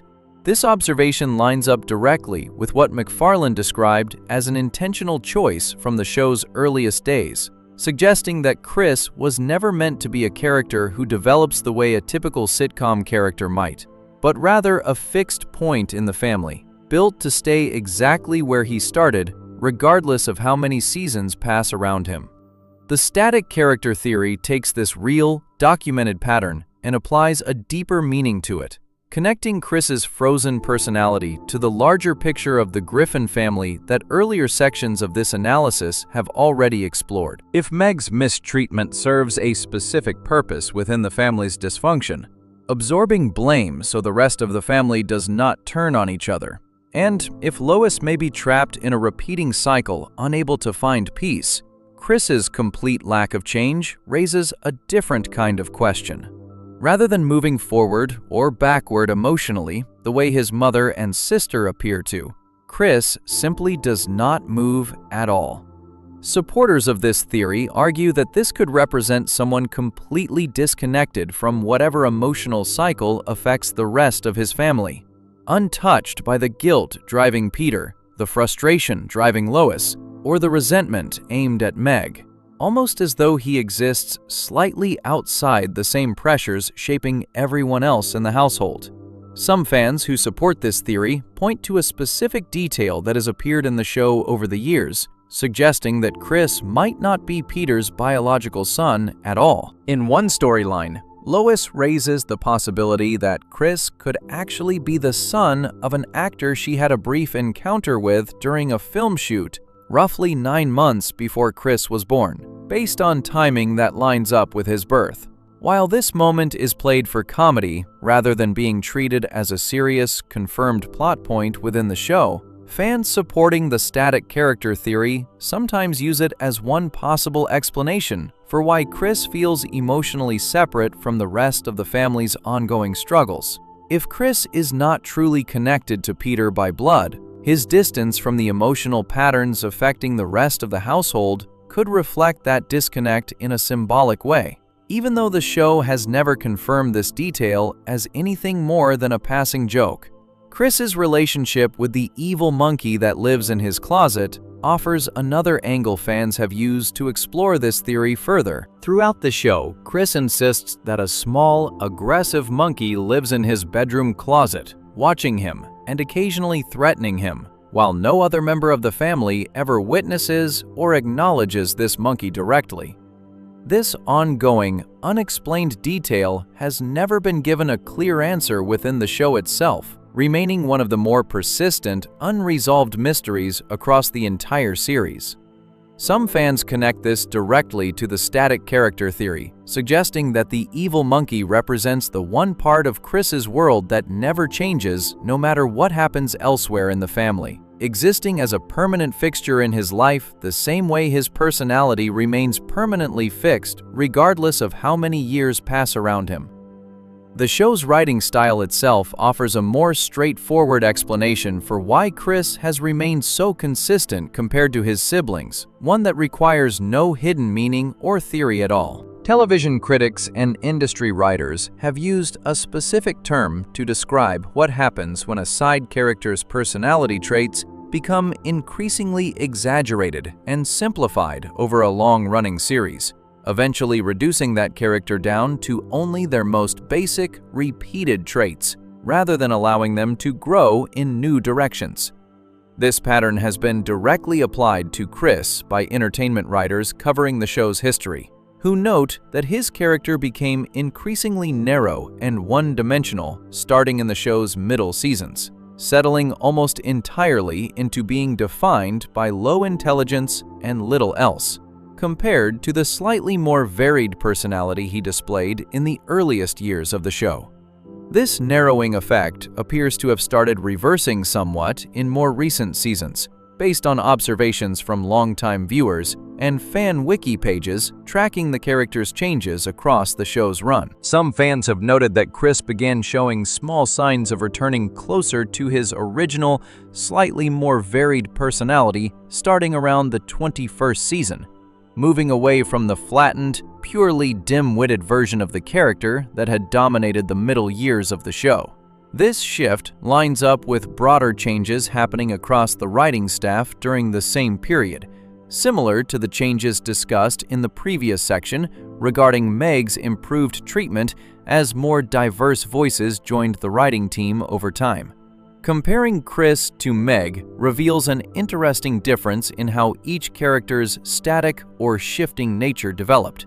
Meg's mistreatment escalated dramatically before eventually softening in later seasons, creating a clear arc across the show's history, even if that arc came from behind-the-scenes changes in the writing room rather than a planned character journey. Chris, by comparison, simply stayed the same for the vast majority of the show's run, without the same dramatic escalation or de-escalation that defined Meg's experience. This difference suggests that whatever forces shaped Meg's specific journey through mistreatment and eventual resilience did not apply to Chris in the same way, reinforcing the idea that Chris exists somewhat outside the emotional patterns driving the rest of his family's development across the decades. The theory also considers Chris's relationship with his father throughout the show's history. Early seasons placed some focus on the differences between Peter and Chris, often building jokes and storylines around Peter failing to understand or connect with his son's interests and personality. This focus faded significantly as the show continued, with Chris increasingly appearing mainly in a supporting role, rather than being given storylines built specifically around his relationship with his father, the way earlier seasons occasionally attempted. Fans supporting the static character theory point to this fading focus as further evidence that Chris gradually became less central to the show's emotional core, existing mainly as a background presence, rather than someone whose inner life or personal growth mattered much to the ongoing story being told through the rest of the family. It is worth noting that nothing about this theory suggests any hidden, dramatic secret about Chris, the way some of the darker theories discussed in earlier sections do. Unlike the coma theory surrounding Peter, or the purgatory theory surrounding Lois. The static character theory does not claim that something tragic or supernatural explains why Chris behaves the way he does. Instead, it points towards something quieter and, in some ways, more grounded in reality. Chris was built from the start to be simple, according to MacFarlane's own words, and the show largely stuck to that original design for the majority of its run, allowing him to remain a stable, unchanging presence surrounded by family members who have shifted, grown, and changed in far more dramatic and sometimes troubling ways across the decades. This stability, whether intentional or simply a byproduct of how the show chose to write him, gives Chris an unusual role within the family dynamic explored throughout this analysis. While Peter's mind may be protecting itself from guilt, while Lois may be trapped in an emotional loop, while Meg absorbed the family's cruelty for over a decade before finally pushing back, and while Brian may be slowly declining under the weight of long-term drinking, Chris remains exactly where he started, untouched by whatever forces are shaping everyone else around him. Some fans find this reassuring, viewing Chris as the one steady presence in an otherwise chaotic household. Others find it unsettling, wondering what it means that one member of the family seems completely disconnected from the emotional patterns affecting everyone else living under the same roof. Before we move on, if you're enjoying this analysis, please consider subscribing. It helps the channel tremendously. While Chris remains fixed in place within his own household, one of the neighbors living just next door presents a mystery built from a completely different kind of evidence, one involving strange details about his age, his health, and his ability to avoid consequences that would affect any normal person, raising the question of whether the man living at 29 Spooner Street is entirely human at all. Section 7. Glenn Quagmire, the Immortal Being Theory. Glenn Quagmire has lived next door to the Griffin family for the entire run of Family Guy, and across more than 2 decades of episodes, something about him never quite adds up. He is the neighborhood's most sexually active resident, famous for his catchphrase and his endless string of partners. Yet, he never seems to face the kind of lasting consequences that would affect a normal person living the same lifestyle. He also carries a strange collection of details about his age, his health, and his background that do not fit together cleanly, even by the loose standards of a cartoon comedy. Fans who have paid close attention to these details over the years built a theory suggesting that Quagmire might not be an ordinary human being at all, but something closer to an immortal or supernatural figure hiding in plain sight on an otherwise normal street in Rhode Island. The foundation of this theory starts with basic facts about Quagmire that the show itself has confirmed. His full name is Glenn Quaglecheck, and he currently lives at 29 Spooner Street, right next to the Griffin household. Before settling into life as an airline pilot, he served as an ensign in the United States Navy, which is where he first met Peter Griffin. The show has also confirmed, through an episode called Meet the Quagmires, that Glenn already knew both Peter and Lois before Peter and Lois were even married, meaning his connection to the Griffin family goes back much further than his current role as their neighbor. These are the kinds of ordinary background details that make Quagmire seem like a completely normal supporting character on the surface, with a believable history that fits neatly into the world of the show. Family Guy has actually given Quagmire one of the more detailed, fleshed-out family histories of any recurring character on the show. And this detail matters for the theory, because it makes the handful of contradictions in his personal timeline stand out even more sharply. His father, originally introduced under the name Dan, is confirmed within the show as a veteran of the Vietnam War who served in the Navy, the same branch that Quagmire himself would later join. Later episodes reveal that Dan underwent a gender transition and adopted the name Ida, becoming a central character in several storylines exploring the family's complicated relationship with this change. Quagmire also has a mother named Crystal, a sister named Brenda, and a brother named Gary, who is rarely shown or discussed directly. Brenda's storyline is treated with unusual seriousness for a show built mostly around comedy. She is shown suffering domestic violence at the hands of her partner Jeff across more than one episode. And Quagmire, driven by his desire to protect his sister, eventually kills Jeff as a direct result of the abuse Brenda experienced. This storyline stands out because it strips away nearly all of the show's usual comedic tone, presenting Quagmire in a rare moment of genuine, serious emotion, rather than his usual exaggerated, joke-driven personality. Quagmire's romantic history, outside of his usual pattern of casual encounters, adds another layer of confirmed backstory worth considering. The show establishes that Quagmire once had a real, meaningful relationship with a woman named Cheryl Tiegs, someone he genuinely loved rather than simply pursued for a single encounter. According to the show's own internal explanation, losing this relationship left Quagmire with a kind of emotional wound that he has spent years trying to fill through his constant pursuit of new partners, framing his promiscuous lifestyle as an attempt to cover a much deeper sense of loss, rather than something he pursues purely for enjoyment.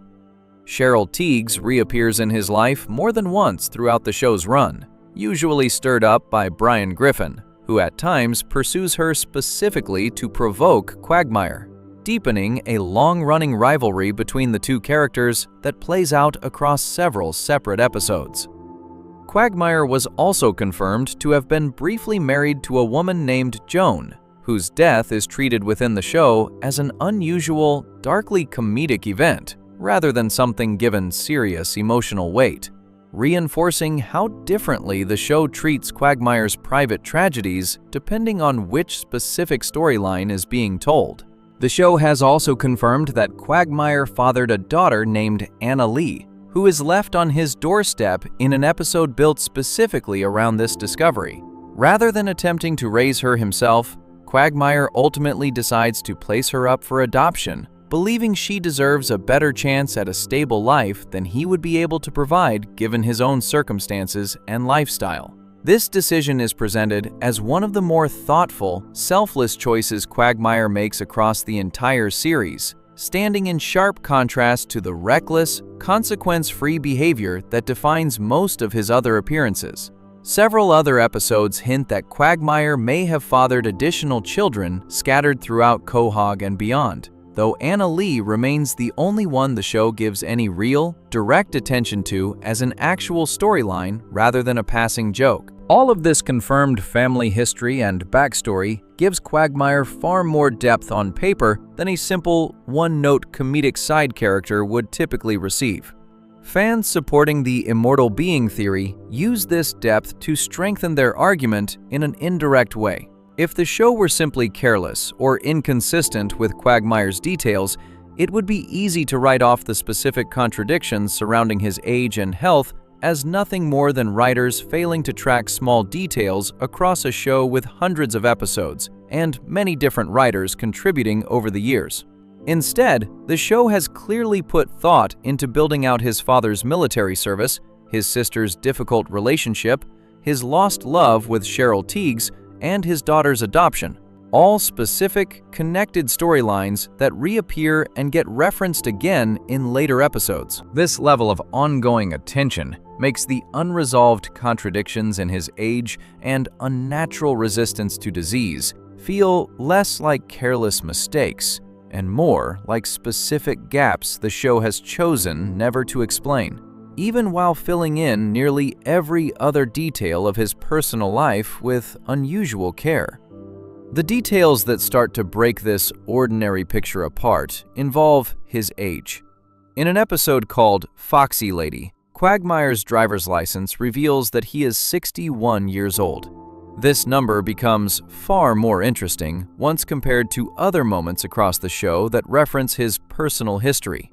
In an episode called A Fistful of Meg, Quagmire recounts a romantic encounter from his youth that took place in 1986. If his driver's license places him at 61 years old during the years the show has been airing, the math involved in stretching his life back to a youthful romantic story set in the mid-1980s becomes difficult to line up cleanly, especially once the show's own loose sense of time is taken into account. Quagmire visually appears to be a man in his 30s or 40s throughout the series, never showing the physical signs of aging that would typically come with being 61 years old, let alone older once his various flashbacks and referenced life events are stacked together. Quagmire has addressed this contradiction directly within the show itself, offering an explanation that only deepens the mystery rather than solving it. He has claimed that he manages to look younger than his real age by eating carrots regularly. This explanation is delivered as a joke within the context of the show, and no serious viewer would take it as scientific fact, since eating carrots does not actually reverse or dramatically slow the aging process in real life. Fans supporting the immortal being theory take this joke and flip it into something stranger, suggesting that whatever is actually keeping Quagmire looking so much younger than his stated age might not be something the show is willing to explain honestly, using the carrot explanation as a lighthearted cover for something the writers have deliberately left mysterious. Adding another layer to this confusion, an episode called Trans Fat reveals that Quagmire's father, a character named Ida, underwent a major life change at the age of 61. This detail is presented as happening after the events of Foxy Lady, the same episode that placed Quagmire's own age at 61 through his driver's license. Fans have pointed out how strange it is that both father and son are tied to the exact same age marker within the show's confirmed timeline, creating a strange numerical echo between them that the show has never directly addressed or explained. Whether this was an intentional writing choice meant to create a subtle connection between the two characters, or simply a coincidence resulting from different writers handling different episodes without checking every past detail closely, remains unclear, since nothing from the show's creative team has ever commented on this specific overlap. The fact that Ida served in Vietnam adds an additional layer of complication to the family's overall timeline once fans try to line up every generation's confirmed age markers side by side. If Ida's military service took place during the years the Vietnam War was actively being fought, her age at that point in history would need to be old enough for active duty service, yet young enough that becoming Quagmire's parent afterward and living to the confirmed age of 61 within the show's current timeline still makes logical sense. Fans have spent considerable time trying to map out a timeline that accounts for Ida's wartime service, Quagmire's own naval service, his claimed age of 61, and his son's clearly youthful appearance and behavior throughout the show, often concluding that no clean, consistent timeline actually exists once every detail is placed side by side. Rather than viewing this as proof of anything supernatural on its own, most fans treat it as one more layer of evidence suggesting that something about how time affects this particular family simply does not follow the same rules as it does for other characters living on the same street. Quagmire's relationship with sexually transmitted infections offers one of the more unusual pieces of evidence fans use to support this theory. Across many episodes, Quagmire is shown to have contracted a wide range of infections through his extremely active romantic life. Yet he almost never suffers any serious, lasting health consequences from them, the way a real person would. In an episode called Joe's Revenge, Quagmire is shown actively using one of his infections as a kind of weapon against someone else, treating a condition that would normally be treated as a serious health matter as something closer to a tool he can use strategically. Fans supporting the immortal being theory argue that a normal human body could not realistically avoid the kind of serious, sometimes permanent damage that comes from this level of repeated exposure to untreated infections over what the show implies has been decades of the same behavior. The fact that Quagmire continues on completely unaffected, episode after episode, year after year, is used by fans as evidence that his body may simply not work the same way a normal human body does, allowing him to shrug off health consequences that would seriously affect or even kill an ordinary person. The theory takes an additional turn by comparing Quagmire's traits to a specific type of supernatural figure found in various folklore traditions around the world, a being sometimes described as feeding off romantic or physical encounters as a source of ongoing life or vitality. Fans who lean into this darker interpretation point out that Quagmire's seemingly endless supply of romantic partners, combined with his unnatural resistance to aging and disease, lines up in a loose, symbolic way with these kinds of folklore descriptions. It is important to be clear that Family Guy has never confirmed anything supernatural about Quagmire's character in any official capacity. He has never been shown using magical abilities, has never referenced being anything other than an ordinary human being within the events of any episode, and the show consistently treats him as a regular resident of Quahog rather than any kind of mystical figure. This part of the theory relies entirely on fans connecting loose behavioral similarities to outside folklore concepts, rather than anything the show itself has stated or implied directly. Quagmire's physical build also plays into fan discussions surrounding this theory. According to details revealed in an episode called Blind Ambition, Quagmire stands at roughly 5 feet 8 inches tall.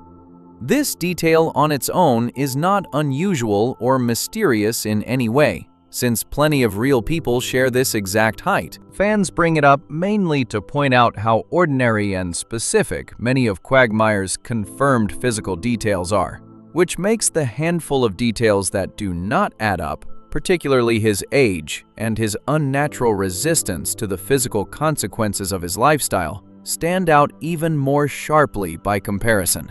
If every detail about Quagmire were vague or inconsistent, it would be easy to dismiss the age contradictions as simple writing mistakes made across a long-running show handled by many different writers over the years.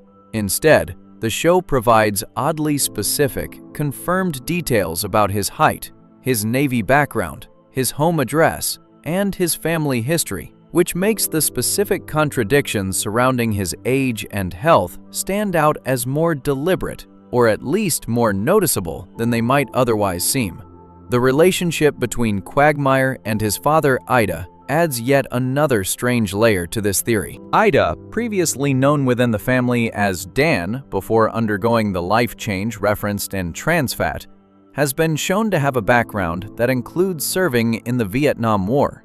If Ida's age lines up in a way that makes serving during that specific conflict plausible, it raises further questions about exactly how old Quagmire's side of the family truly is, and whether the same unusual pattern of extended youth affecting Glenn might run in the family more broadly. The show has never directly explored this connection in detail, leaving fans to speculate about whether Quagmire's unnatural resistance to aging might be something inherited rather than something unique to him personally. Quagmire's theme song, which appears in a handful of episodes, including Breaking Out Is Hard to Do and an uncensored version of an episode called Airport 07, adds a smaller but still interesting piece to how fans view his character overall. The song presents Quagmire almost as a larger-than-life figure, announced dramatically before performing outrageous acts in front of stunned onlookers at settings like formal dinners and even a funeral.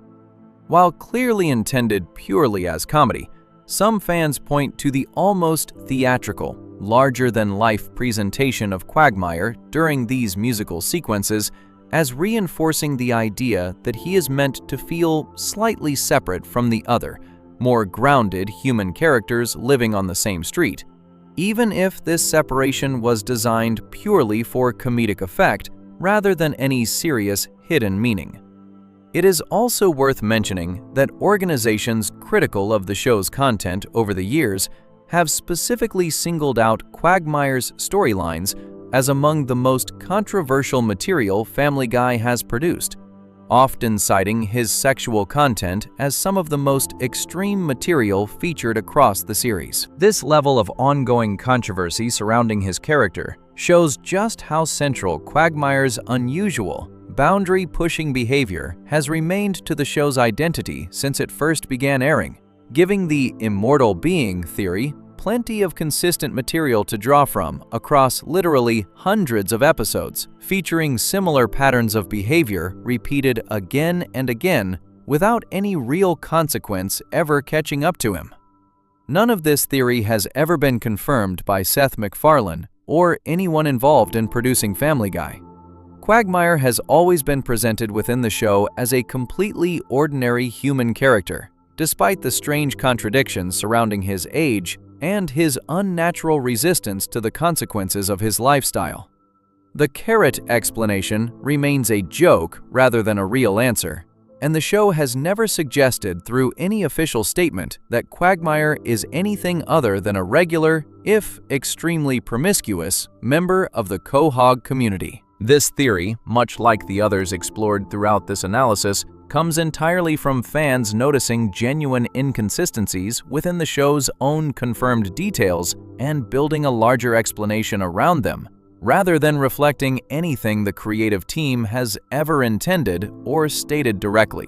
What makes this theory particularly durable compared to some of the others discussed earlier is how much of it rests on details the show has actually confirmed on screen, rather than pure guesswork built from vague personality patterns.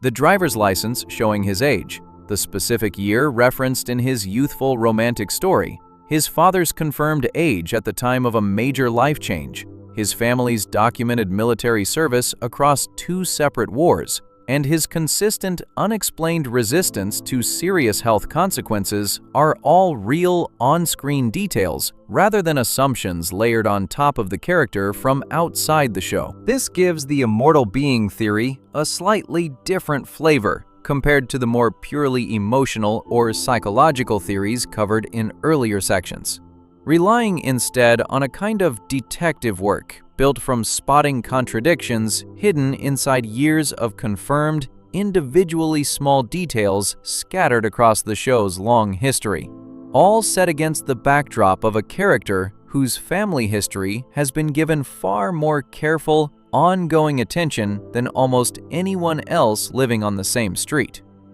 Before we move on, if you're enjoying this analysis, please consider subscribing. It helps the channel tremendously. While Quagmire's contradictions raise questions about just one man living on Spooner Street, a much wider theory looks past any single character and asks whether the entire neighborhood surrounding the Griffin family has been quietly shaped by shared pain and trauma, hidden behind decades of jokes that never once acknowledge just how much every resident living there has actually been through.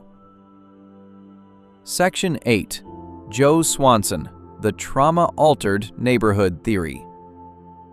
Joe Swanson lives just down the street from the Griffin family, working as a police officer, despite being paralyzed from the waist down.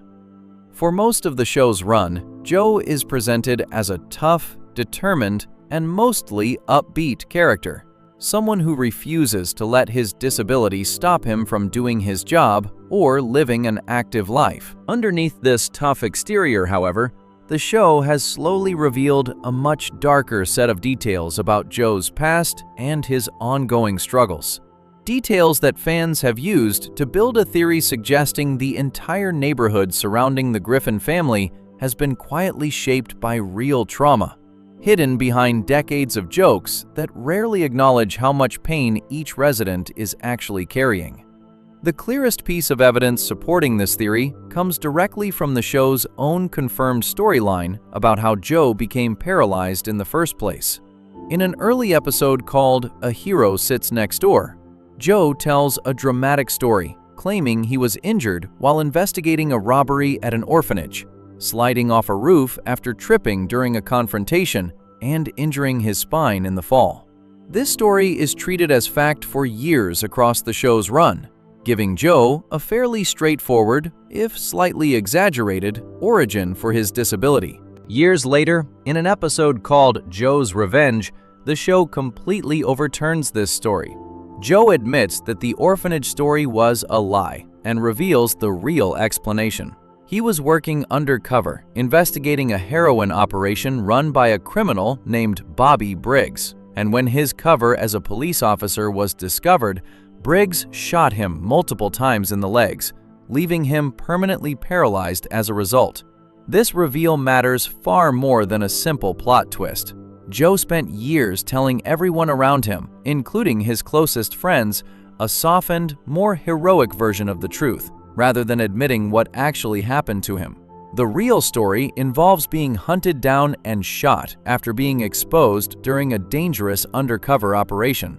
A genuinely traumatic experience that Joe apparently could not bring himself to share honestly for a long stretch of the show's timeline. Fans supporting the trauma theory point directly to this confirmed detail as proof that Joe, despite his tough and confident exterior, has been quietly managing real psychological pain from a violent, life-altering event, choosing instead to present a cleaner, easier version of his story to the people closest to him, rather than confronting the harder truth directly. The show has given some additional background on how Joe first crossed paths with Peter, and this detail adds an interesting wrinkle to the timeline surrounding his injury. According to the show, Joe met Peter shortly after moving into Quahog, when the toy factory where Peter worked needed one more player to complete its company baseball team. Peter, aware that Joe had won a number of awards for his baseball skills in the past, invited him to join without realizing that Joe was already paralyzed by that point. Rather than backing down or explaining his condition, Joe played anyway and led the team to victory. This story is treated as a light-hearted, almost heroic introduction to the character, showing Joe already adapting to his disability with confidence and skill by the time he became friends with Peter. Fans supporting the trauma theory note the contrast between this warm, triumphant version of Joe's early friendship with Peter and the far darker, hidden truth about how he actually became disabled in the first place, arguing that Joe seems to have built his entire new life in Quahog around presenting himself as someone who overcame his injury effortlessly, rather than someone still carrying the emotional weight of a violent shooting. Joe's temper throughout the show adds another confirmed layer to this theory. Across many episodes, Joe is shown having explosive, often frightening outbursts of anger, sometimes directed at situations that would not normally justify that level of reaction from a typical person. In one especially serious example, Joe beats his own son Kevin during a fit of rage severe enough that Kevin ends up having to live with a foster family as a result. This is not a minor detail buried in an obscure episode. It represents a confirmed, serious consequence stemming directly from Joe's anger issues, significant enough to permanently alter his relationship with his own child. In a separate, smaller example, Joe finishes a large steak at a restaurant and reacts to being mocked by his friends for barely managing to finish it by shooting the leftovers and then turning his gun on the very friends who were teasing him. While this moment is clearly played for shock value and comedic exaggeration, rather than being treated as a serious event within the story, fans supporting the trauma theory point to it as yet another confirmed instance of Joe responding to minor social embarrassment with a level of aggression far beyond what the situation actually called for. Fans supporting the trauma theory connect this pattern of explosive anger directly to the violent shooting Joe experienced, and then hid from everyone around him for years, suggesting that his outward toughness may be covering deep, unresolved anger stemming from that traumatic event, expressed occasionally toward the people closest to him, rather than ever being addressed directly. The show also confirms that Joe's disability has placed serious strain on his marriage to his wife Bonnie over the years, and this strain has been documented across several confirmed storylines, rather than existing as a single passing detail. In an episode called Foreign Affairs, Bonnie travels to Paris with Lois and comes close to having an affair with a man named Francois after feeling that her marriage to Joe had grown stale, though the show later reveals that she never actually went through with it. In a separate episode called Internal Affairs, Joe considers cheating on Bonnie after hearing about her near affair in Paris, becoming involved with a woman named Nora at a party, though his own disability prevents him from following through completely. When Bonnie discovers what happened, the two of them argue bitterly over each other's behavior, at one point both threatening to end their marriage entirely, before Joe recounts the story of how they first met, and the two reconcile with help from Peter and Lois. These two connected episodes confirm, within the show's own canon, that both Joe and Bonnie have struggled separately with the strain placed on their marriage by his disability, and by the emotional distance that grew between them over the years, giving the trauma theory a much stronger foundation than a single one-sided detail about Bonnie's frustration alone. This strain reached an even more serious point in an episode called Believe It or Not, Joe's Walking on Air, where Joe temporarily regains the ability to walk again. Rather than treating this as a purely positive development, the show uses the moment to reveal something uncomfortable about Joe's personality once his disability is removed. He becomes arrogant and unpleasant once he can walk again, eventually leaving Bonnie altogether. In response, Bonnie attempts to shoot him in the back in an effort to paralyze him once more, missing several times before Joe ultimately ends up shooting himself and returning to his paralyzed state on his own. This sequence of events is treated as broad, exaggerated comedy within the show, yet it confirms something fans find genuinely troubling once placed alongside the trauma theory. Bonnie's willingness to attempt to seriously injure her own husband, and Joe's own choice to injure himself rather than remain able-bodied, suggests a relationship built on far more complicated and painful footing than the simple, loving marriage the show usually presents on the surface during its lighter, more comedic episodes. Joe's paralysis itself has been treated inconsistently by the show in other ways as well, further supporting the idea of unresolved trauma sitting underneath his character. In an episode called And the Wiener Is, Joe briefly regains movement in his legs, only to be accidentally re-paralyzed when his son Kevin runs into him. This cycle of gaining and then immediately losing his ability to walk again, sometimes through deeply strange and troubling circumstances involving his own family members, has appeared multiple times across the show's history. Fans supporting the trauma theory argue that this repeating pattern reflects something deeper than simple comedic writing, framing it instead as a kind of ongoing punishment cycle that Joe can never fully escape, no matter how close he gets to recovering his old life before the shooting that changed everything for him. One especially unusual episode adds an even stranger layer to Joe's ongoing relationship with his own disability. In an episode called Peter's Progress, which explores the idea of past lives for several characters, Joe is revealed to have once been an octopus, with the story explaining that this octopus had its legs eaten off by a shark. Whether intended as a serious piece of the show's mythology, or simply as an absurd joke connecting Joe's current paralysis to an equally dramatic loss of limbs in a supposed past life, this detail reinforces just how frequently the show returns to the theme of Joe losing the use of his legs, presenting the idea almost as a recurring, unavoidable pattern stretching across his entire existence, rather than a single unfortunate event tied only to the shooting that defines his current disability.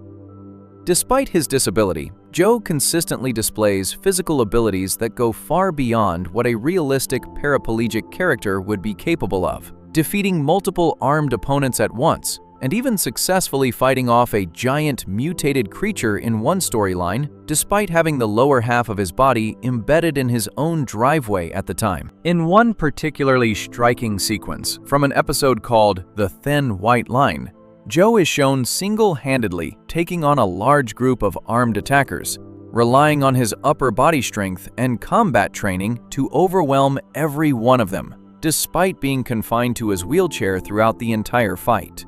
On the surface, these moments exist purely as comedic exaggeration, typical of the show's willingness to bend reality for the sake of a joke.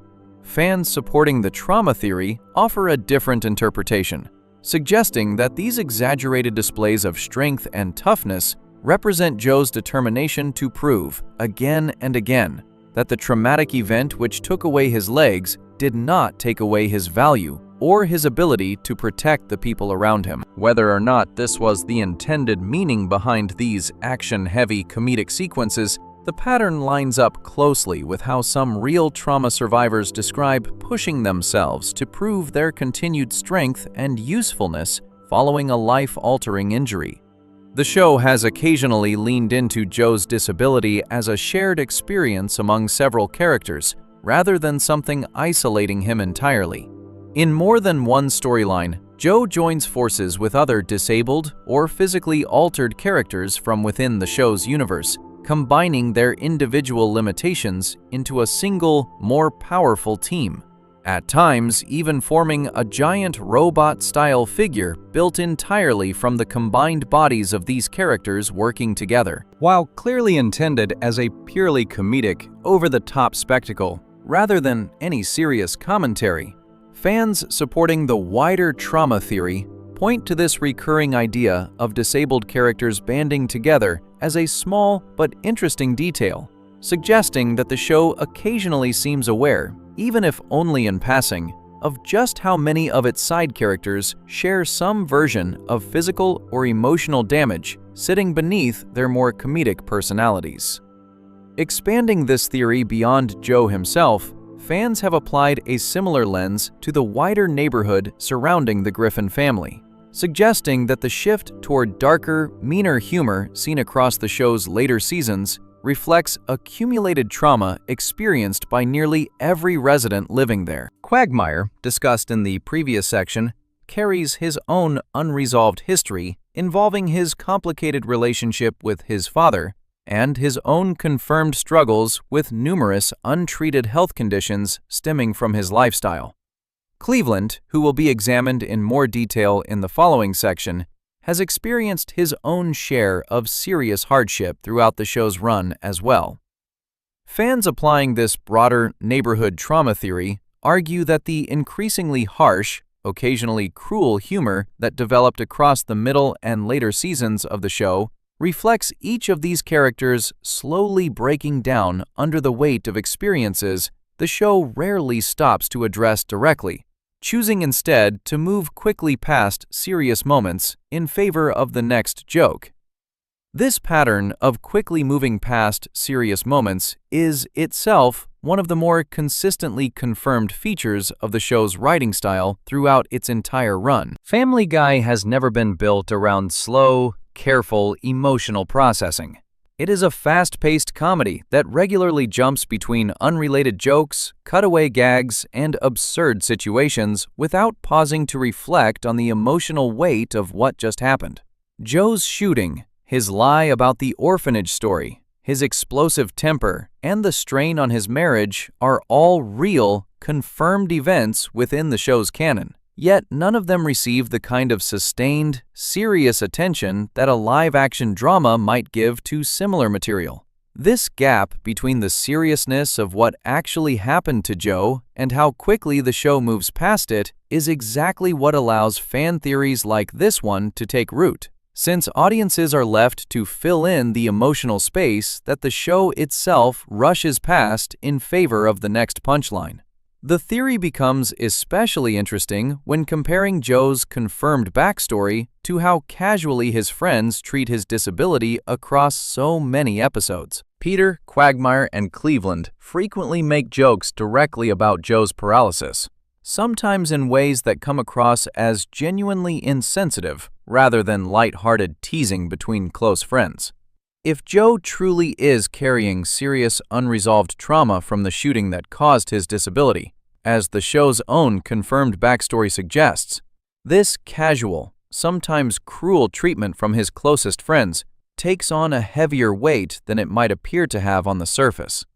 Joe rarely reacts to this teasing with the same explosive anger he shows in situations involving his son or other serious conflicts, instead usually brushing off the jokes about his disability specifically, which some fans interpret as a sign that he has trained himself to appear unaffected by comments touching on the one part of his life connected most directly to his hidden trauma, even while that same unresolved pain leaks out in other, less controlled situations throughout the show. Joe's professional life as a police officer adds one more angle worth considering alongside this theory. Despite everything he has been through, Joe continues working cases and celebrating career milestones throughout the show's run, at one point even being congratulated by his friends after successfully completing a major drug-related arrest, an achievement that carries a quiet but unmistakable connection back to the undercover operation that led to his shooting in the first place.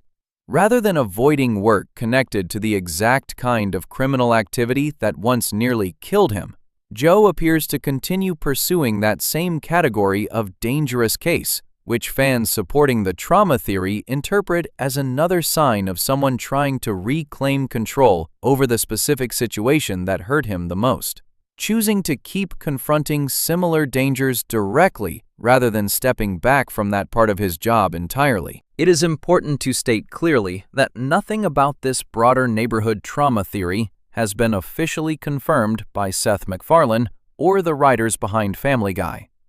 The show has never stated that Joe's temper, Quagmire's lifestyle, or Cleveland's personal struggles were intentionally written as a connected commentary on shared, unaddressed trauma among the residents of Spooner Street.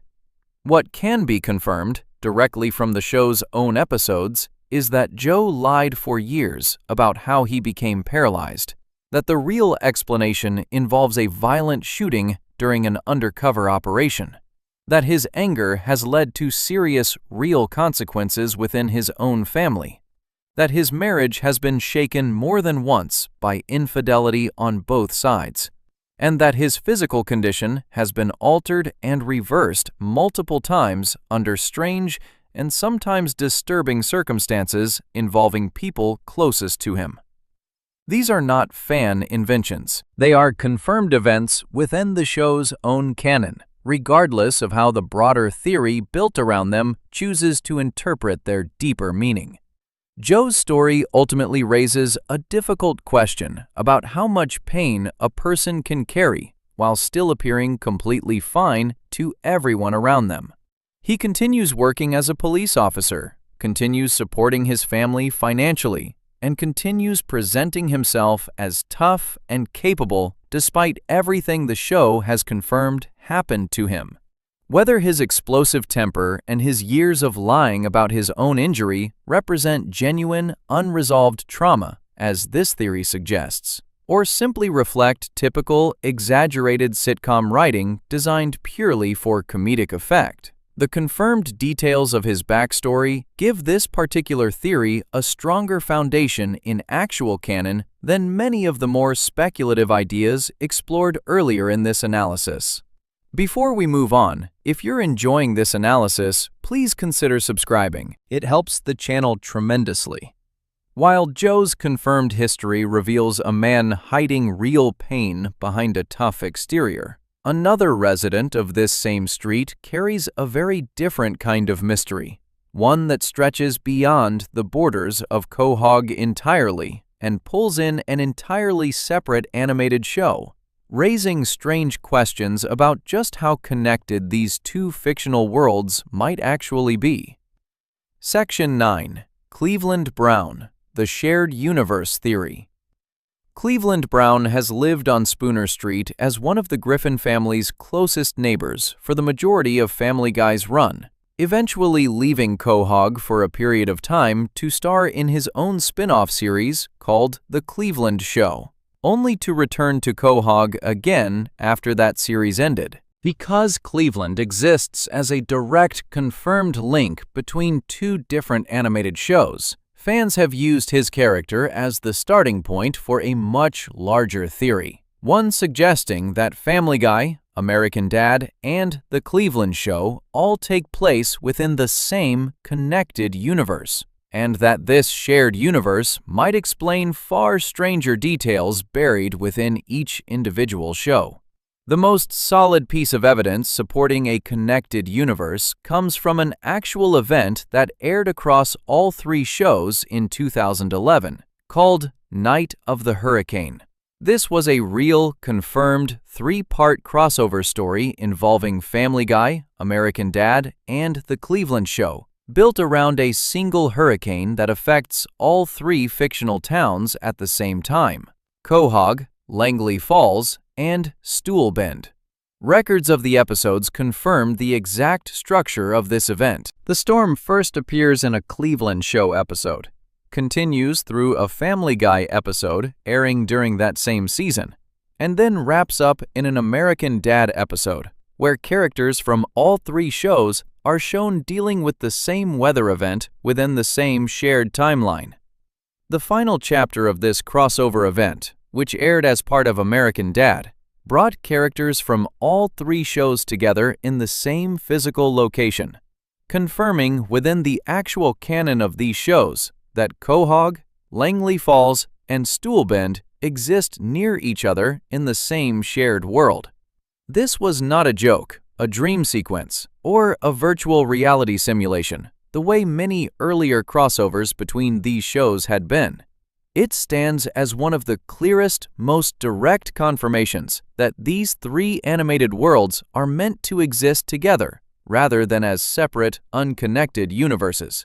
Cleveland Brown himself represents an even more direct link than the Hurricane crossover alone, since he is literally the same character appearing across two different shows. He starts as a neighbor and friend of Peter Griffin in Family Guy, later gets his own spin-off series following his move to a new town called Stool Bend, and eventually returns to Quahog as a neighbor once again after his own show ended. The Cleveland Show itself began airing in September of 2009, created by Seth MacFarlane along with Richard Appel and Mike Henry, the actor who has voiced Cleveland since the character's earliest appearances on Family Guy. Rather than treating Cleveland's departure from Quahog as a simple, unexplained scene change, the very first episode of his spin-off series was built as a direct continuation of Family Guy itself, opening with several minutes that play out exactly like a normal Family Guy episode before shifting into the new show's own style. Within this opening segment, the show explains that Cleveland's divorce from his first wife, Loretta, had been finalized, with Loretta keeping their house, and that Cleveland had grown tired of constantly being the target of Peter's chaos and schemes.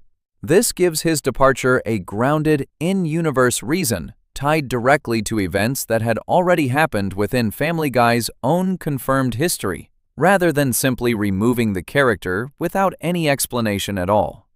Once settled into his own show, Cleveland's family expanded to include several new characters who further tie in to the larger, shared universe conversation.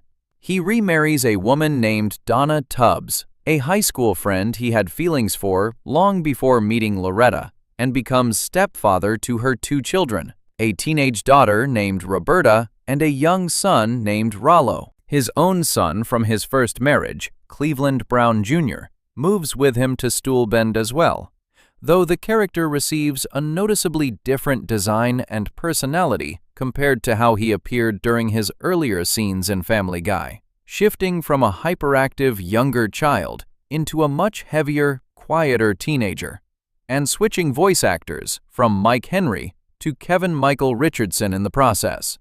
This redesign has been pointed out by fans as one of the more unusual details connecting the two shows, since a single character's physical appearance and voice change so significantly between series, despite the show's own continuity treating him as the exact same person throughout. This is not a case of two different characters happening to share a name or similar design.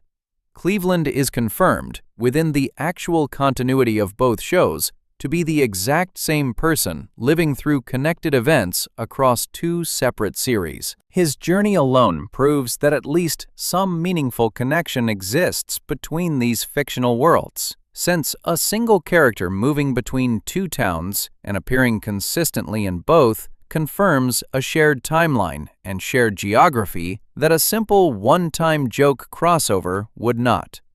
After the Cleveland show ended in 2013, having aired 88 episodes across 4 seasons, Cleveland and his son returned to Quahog, once again becoming Peter's neighbor, closing the loop on a storyline that had spanned 2 entirely separate television series over the course of several years.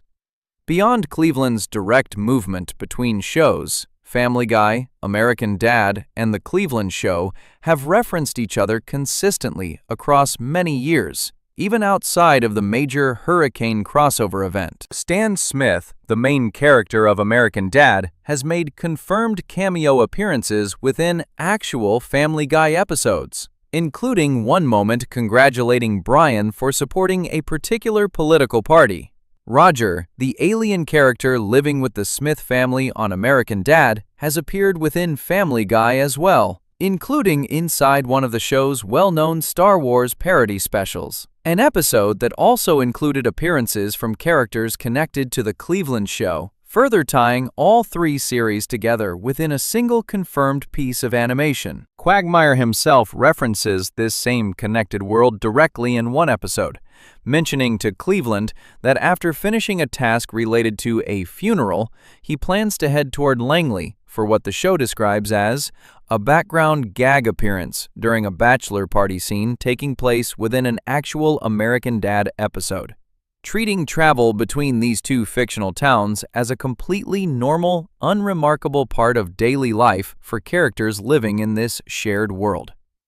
The Cleveland Show added its own layer of connective tissue to this shared universe as well, sometimes reinforcing the connection directly and sometimes playing with it in more uncertain, joking ways. Rollo, Cleveland's young stepson, is shown at one point wearing a belt buckle featuring the alien character Roger from American Dad, treating Roger as a recognizable figure within the world these characters inhabit, rather than something existing only on a separate, unconnected television show. Consuela, a recurring maid character who appears across Family Guy, shows up within a mock commercial aired during an episode of The Cleveland Show, reinforcing that even smaller side characters move freely between these connected shows, rather than staying locked within the boundaries of a single series. Peter and Stewie make an appearance within The Cleveland Show as well, shown in the form of toy dispensers being collected by one of Donna's relatives, a small but confirmed detail placing recognizable Family Guy characters directly within objects existing inside the Cleveland Show's own world. Not every connection between these shows plays out as a straightforward confirmation, however, and one particular joke from the Cleveland Show adds an interesting wrinkle to the entire shared universe theory, rather than simply supporting it outright. In an episode where Cleveland Jr. and Rollo come across a stray dog, the dog bears a strong physical resemblance to Brian Griffin, enough that viewers familiar with Family Guy would likely notice the similarity immediately. Rather than confirming any connection, the dog directly tells the two boys that he is not Brian, addressing the resemblance head-on within the dialogue itself, only to deny any relationship between the two characters. This moment gives fans 2 very different ways to read the situation. Some treat it as the show playfully teasing its own audience, acknowledging the obvious visual joke while still keeping Brian's actual character safely contained within Family Guy's own separate storylines. Others treat the specific, deliberate denial as almost too pointed to be a simple throwaway gag, arguing that a show confident in keeping its universes fully separate would not need to include a moment specifically built around a dog denying being Brian in the first place, suggesting instead that the joke exists precisely because the writers know how tempting the shared universe theory already is among longtime viewers of both shows. Cleveland's own attitude toward crossing back into Family Guy adds another small piece to this larger picture. In one episode, Cleveland becomes overjoyed after briefly believing he has been given the chance to return to Family Guy directly, treating a return to his original show as something worth genuine excitement rather than a neutral, uneventful event. In a separate storyline, after helping resolve a dangerous situation involving a missile alongside Brian and Stewie, the resulting debris is shown falling specifically onto Cleveland's home, located in Stoolbend, directly connecting an event taking place within a Family Guy storyline to physical consequences experienced by a character now living within his own separate spin-off series. Cleveland also makes a brief, confirmed return to Quahog during a storyline involving Meg, witnessing a moment between her and another character before commenting that the long trip back had been worth making just to see it, treating travel between Stoolbend and Quahog as a normal, physically real journey, rather than something existing outside the show's own internal logic. One detail that fans particularly enjoy pointing to when discussing the strange, layered nature of this connected universe is how heavily Seth MacFarlane himself blurs the lines between these shows simply through his own voice acting choices. MacFarlane provides the voice for Peter, Brian, Stewie, and Quagmire across various Family Guy episodes, while also voicing Stan Smith and Roger on American Dad, and providing the voice of a recurring Cleveland show character named Tim. A single performer voicing lead characters across all three connected shows adds another layer to how tightly woven this universe feels behind the scenes, even setting aside the actual on-screen crossovers and shared storylines already covered throughout this section. Whether or not this was ever meant to carry any deeper meaning beyond simple, practical voice casting decisions made during production, it reinforces just how interconnected these three animated worlds have always been, both in front of the camera through confirmed crossover events and behind the scenes through the overlapping performers bringing these characters to life. One detail that adds even more weight to the shared universe theory involves Klaus, the talking goldfish living with the Smith family on American Dad. Klaus is not simply an ordinary talking fish invented purely for comedic effect without any explanation.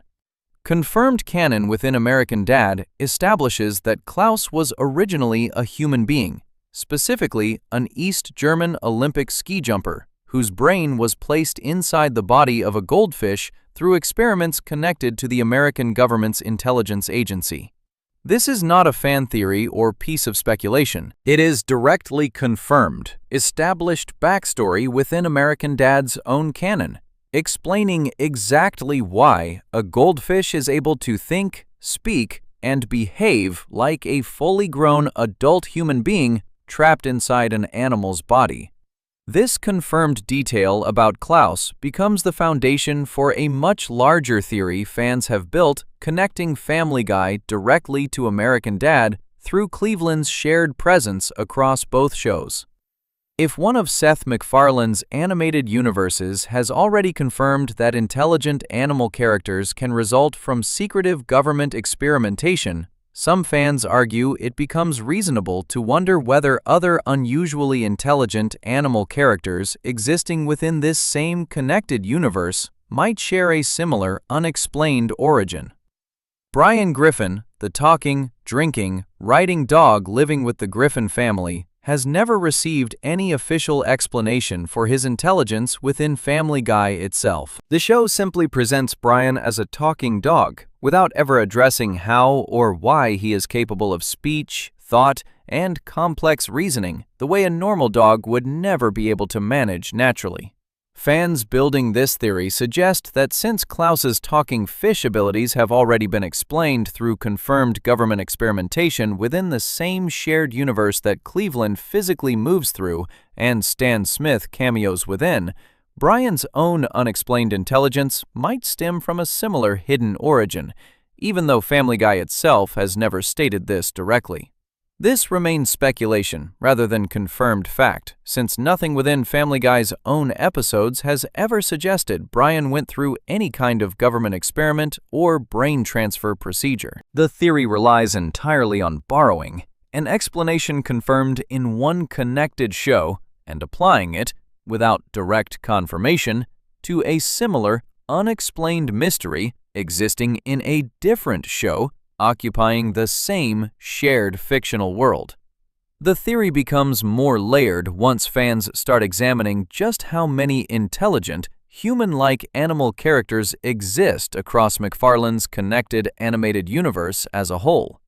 Along with Brian in Family Guy and Klaus in American Dad, other animal characters across these shows display unusually advanced levels of thought, speech, and reasoning, well beyond what a normal, real-world animal would ever be capable of naturally. Fans supporting the shared universe theory argue that this repeated pattern across multiple shows makes the idea of a connected explanation, even an unconfirmed one, feel less like a coincidence and more like something worth exploring, especially now that Klaus's specific origin has already proven that this kind of transformation is possible within the confirmed rules of at least one of these three connected animated worlds.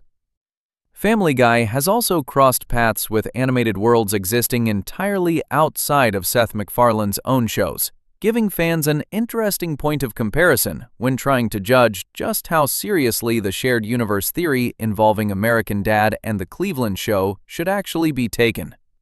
In 2014, Family Guy aired a crossover episode with The Simpsons, sending the Griffin family to visit Springfield directly and placing both casts of characters within the same animated space for a full episode. While this event confirmed a meeting between two completely separate franchises for the length of one specific story, it has never been treated by fans or by the shows themselves as proof that Quahog and Springfield exist permanently within the same connected universe, the same way Quahog, Langley Falls, and Stoolbend do.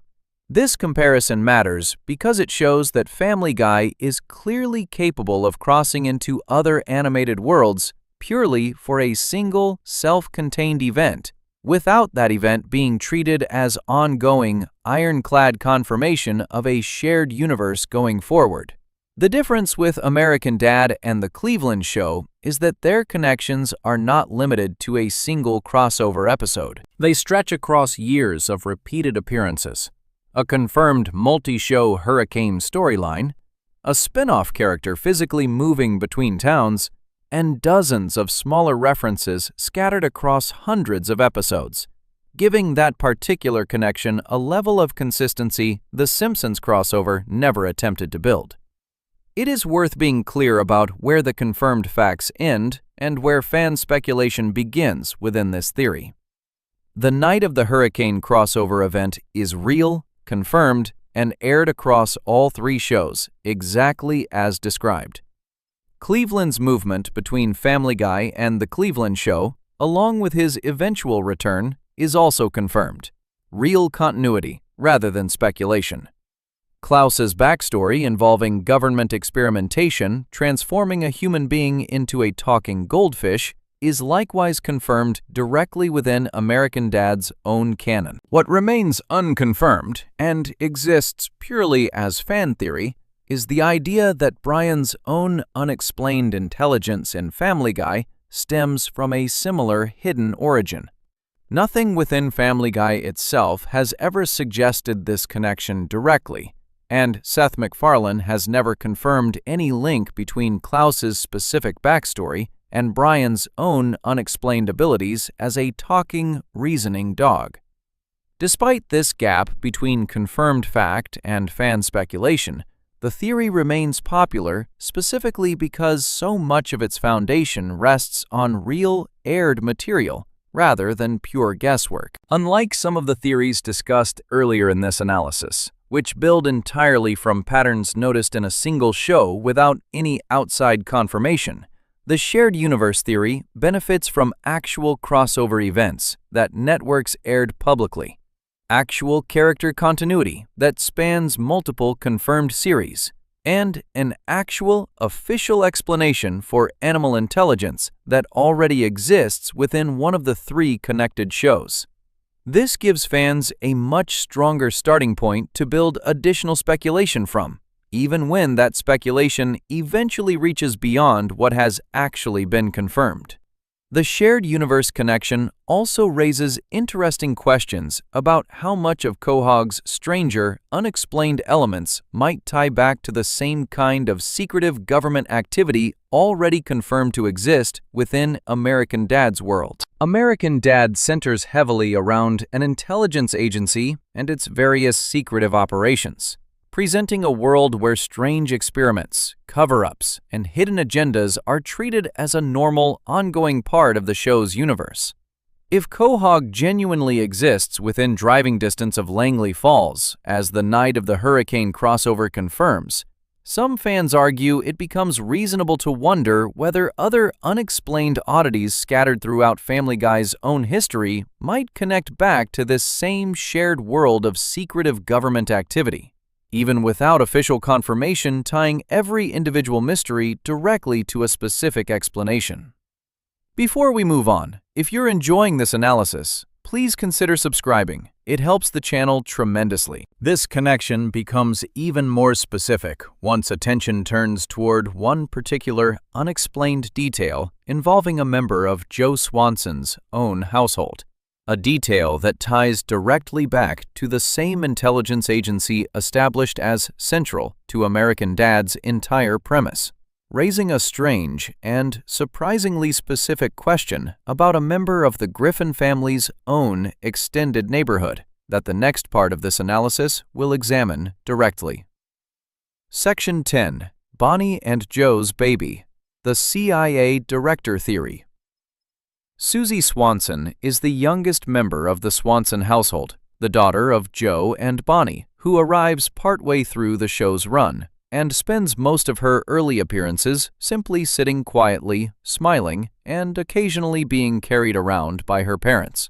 On the surface, she seems like one of the least significant characters in the entire Family Guy universe, rarely speaking and rarely driving any storyline on her own. Fans paying close attention to the voice acting credits behind the show noticed something strange tied to Susie, something that connects her directly back to the same intelligence agency already explored in the previous section through Cleveland and the wider shared universe theory. The detail at the center of this theory involves the actor Patrick Stewart. Stewart is a well-known performer with a long career across film and television, most famously recognized for playing Captain Jean-Luc Picard in Star Trek. Within the world of Seth MacFarlane's animated shows, Stewart holds 2 separate, confirmed roles that fans have connected together. In American Dad, Stewart voices Avery Bullock, a high-ranking director within the fictional version of the Central Intelligence Agency featured throughout that show. In Family Guy, Stewart also provides the voice for Susie Swanson's inner monologue, a device the show uses across several confirmed episodes, including The Hand That Rocks the Wheelchair, Thanksgiving, Internal Affairs, and Joe's Revenge. Whenever Susie's private thoughts are heard by the audience, rather than the simple baby sounds everyone else in the show hears her make, those thoughts are voiced directly by Patrick Stewart. This detail is not fan speculation or guesswork pieced together from vague clues. It is a confirmed, documented credit appearing across multiple real episodes of Family Guy, easily verified through the show's own credits and reference materials. The same actor who plays a top-level intelligence director in one MacFarlane show also provides the private, unheard inner voice of a baby girl in another MacFarlane show. Fans building this theory ask a simple question based on this overlap. Given everything already explored regarding the confirmed shared universe connecting Family Guy and American Dad, including the Night of the Hurricane crossover and Cleveland's direct movement between shows, could this shared casting choice represent something more intentional than a simple coincidence of voice acting scheduling? The theory suggests that Susie's inner voice, sounding exactly like a senior intelligence official from a connected universe, might hint at something deliberate baked into the character, even if the show itself never states this connection directly within its own dialogue or plot. Supporters of the theory point out that Stewart's casting as Bullock came first within American Dad, giving the character an established identity within that show's world well before Stewart was brought in separately to voice Susie's private thoughts in Family Guy. Because of this order, some fans wonder whether the writers intended a subtle wink toward audiences familiar with both shows, using the same recognizable voice to suggest that Susie's calm, observant, unusually composed presence as a baby might carry a deeper connection to the same intelligence world already established through Bullock's character elsewhere in McFarlane's universe. It is important to separate what the show has actually confirmed from what remains purely theoretical here. Family Guy has never stated within its actual dialogue or plot that Susie is secretly connected to the Central Intelligence Agency, nor has it ever suggested she shares any direct relationship with Bullock's character from American Dad. The show simply uses Stewart's voice for her private inner thoughts without ever explaining why, the same way it never explains why Stewie possesses advanced intelligence as a baby or why Brian is able to speak as a dog. Susie's inner monologue moments are typically played for comedy, allowing the show to give a normally silent baby character a chance for clever, adult-sounding commentary on the events happening around her, using a famous, recognizable voice purely as a fun performance choice rather than a deliberate piece of hidden lore connecting back to another show's intelligence agency storyline. Even without official confirmation, the pattern fits naturally into the larger shared universe discussion covered in the previous section. Bullock himself has already made a confirmed appearance within an actual Family Guy episode, showing up briefly during the events of Lois Kills Stewie Part 2. Although this appearance is ultimately revealed to take place within a simulation being run by Stewie, rather than representing a normal, straightforward crossover moment. Stewart's presence as a voice actor moving between these two shows was already an established pattern by the time Susie's character was introduced, giving this theory a reasonable foundation to build from, even though it stretches beyond anything the show has directly confirmed as intentional storytelling. Susie's character carries a few additional confirmed details that add some extra texture to this theory, even if they do not directly prove any hidden connection to Bullock or the wider intelligence agency world. She was born during an episode called Ocean's 3½, and Stewie Griffin is shown developing a strong infatuation with her throughout several later episodes, treating her as someone he cares for deeply, despite their shared status as infants within the show. In one notable moment, Susie is shown physically overpowering Stewie during a confrontation, using a toy as an improvised weapon and getting the better of him despite his usual dominance over nearly every other character he interacts with. Fans supporting the theory sometimes point to this unexpected toughness as another small piece of evidence suggesting Susie might carry hidden capabilities beyond what her quiet, mostly silent presence usually suggests to casual viewers watching the show. None of these details prove anything definitively, and the theory remains firmly in the same category as the others explored throughout this analysis. A piece of fan-built speculation resting on a real, confirmed detail rather than something the show's creative team has ever stated as intentional. What can be said with full confidence is that Patrick Stewart genuinely does voice both Avery Bullock in American Dad and Susie Swanson's inner monologue in Family Guy. That this specific casting choice is documented clearly across the show's own credits, and that this overlap exists within a franchise already confirmed through the Night of the Hurricane crossover and Cleveland's direct movement between series to share a single connected universe across multiple shows. Looking back across everything covered throughout this analysis, the characters living in and around the Griffin household on Spooner Street carry far more buried detail than a simple comedy show would typically require. Some of these details come from genuine confirmed canon, like Joe's hidden shooting, Chris's intentionally simple design, Klaus's real origin as a transformed human being, and Susie's shared voice actor with a senior intelligence official from a connected universe. Others come purely from fan interpretation, built on top of unexplained gaps the show has never chosen to fill in directly, like the coma theory surrounding Peter, the imagination theory surrounding Stewie, and the purgatory theory surrounding Lois. Together, these confirmed facts and unconfirmed theories form a picture of a show that has spent over 2 decades quietly leaving behind more questions than answers, giving dedicated viewers plenty of reason to keep looking closer at a family and a neighborhood that on the surface never seem to change at all. If you enjoyed this video essay, make sure to subscribe, and I'll see you in the next one.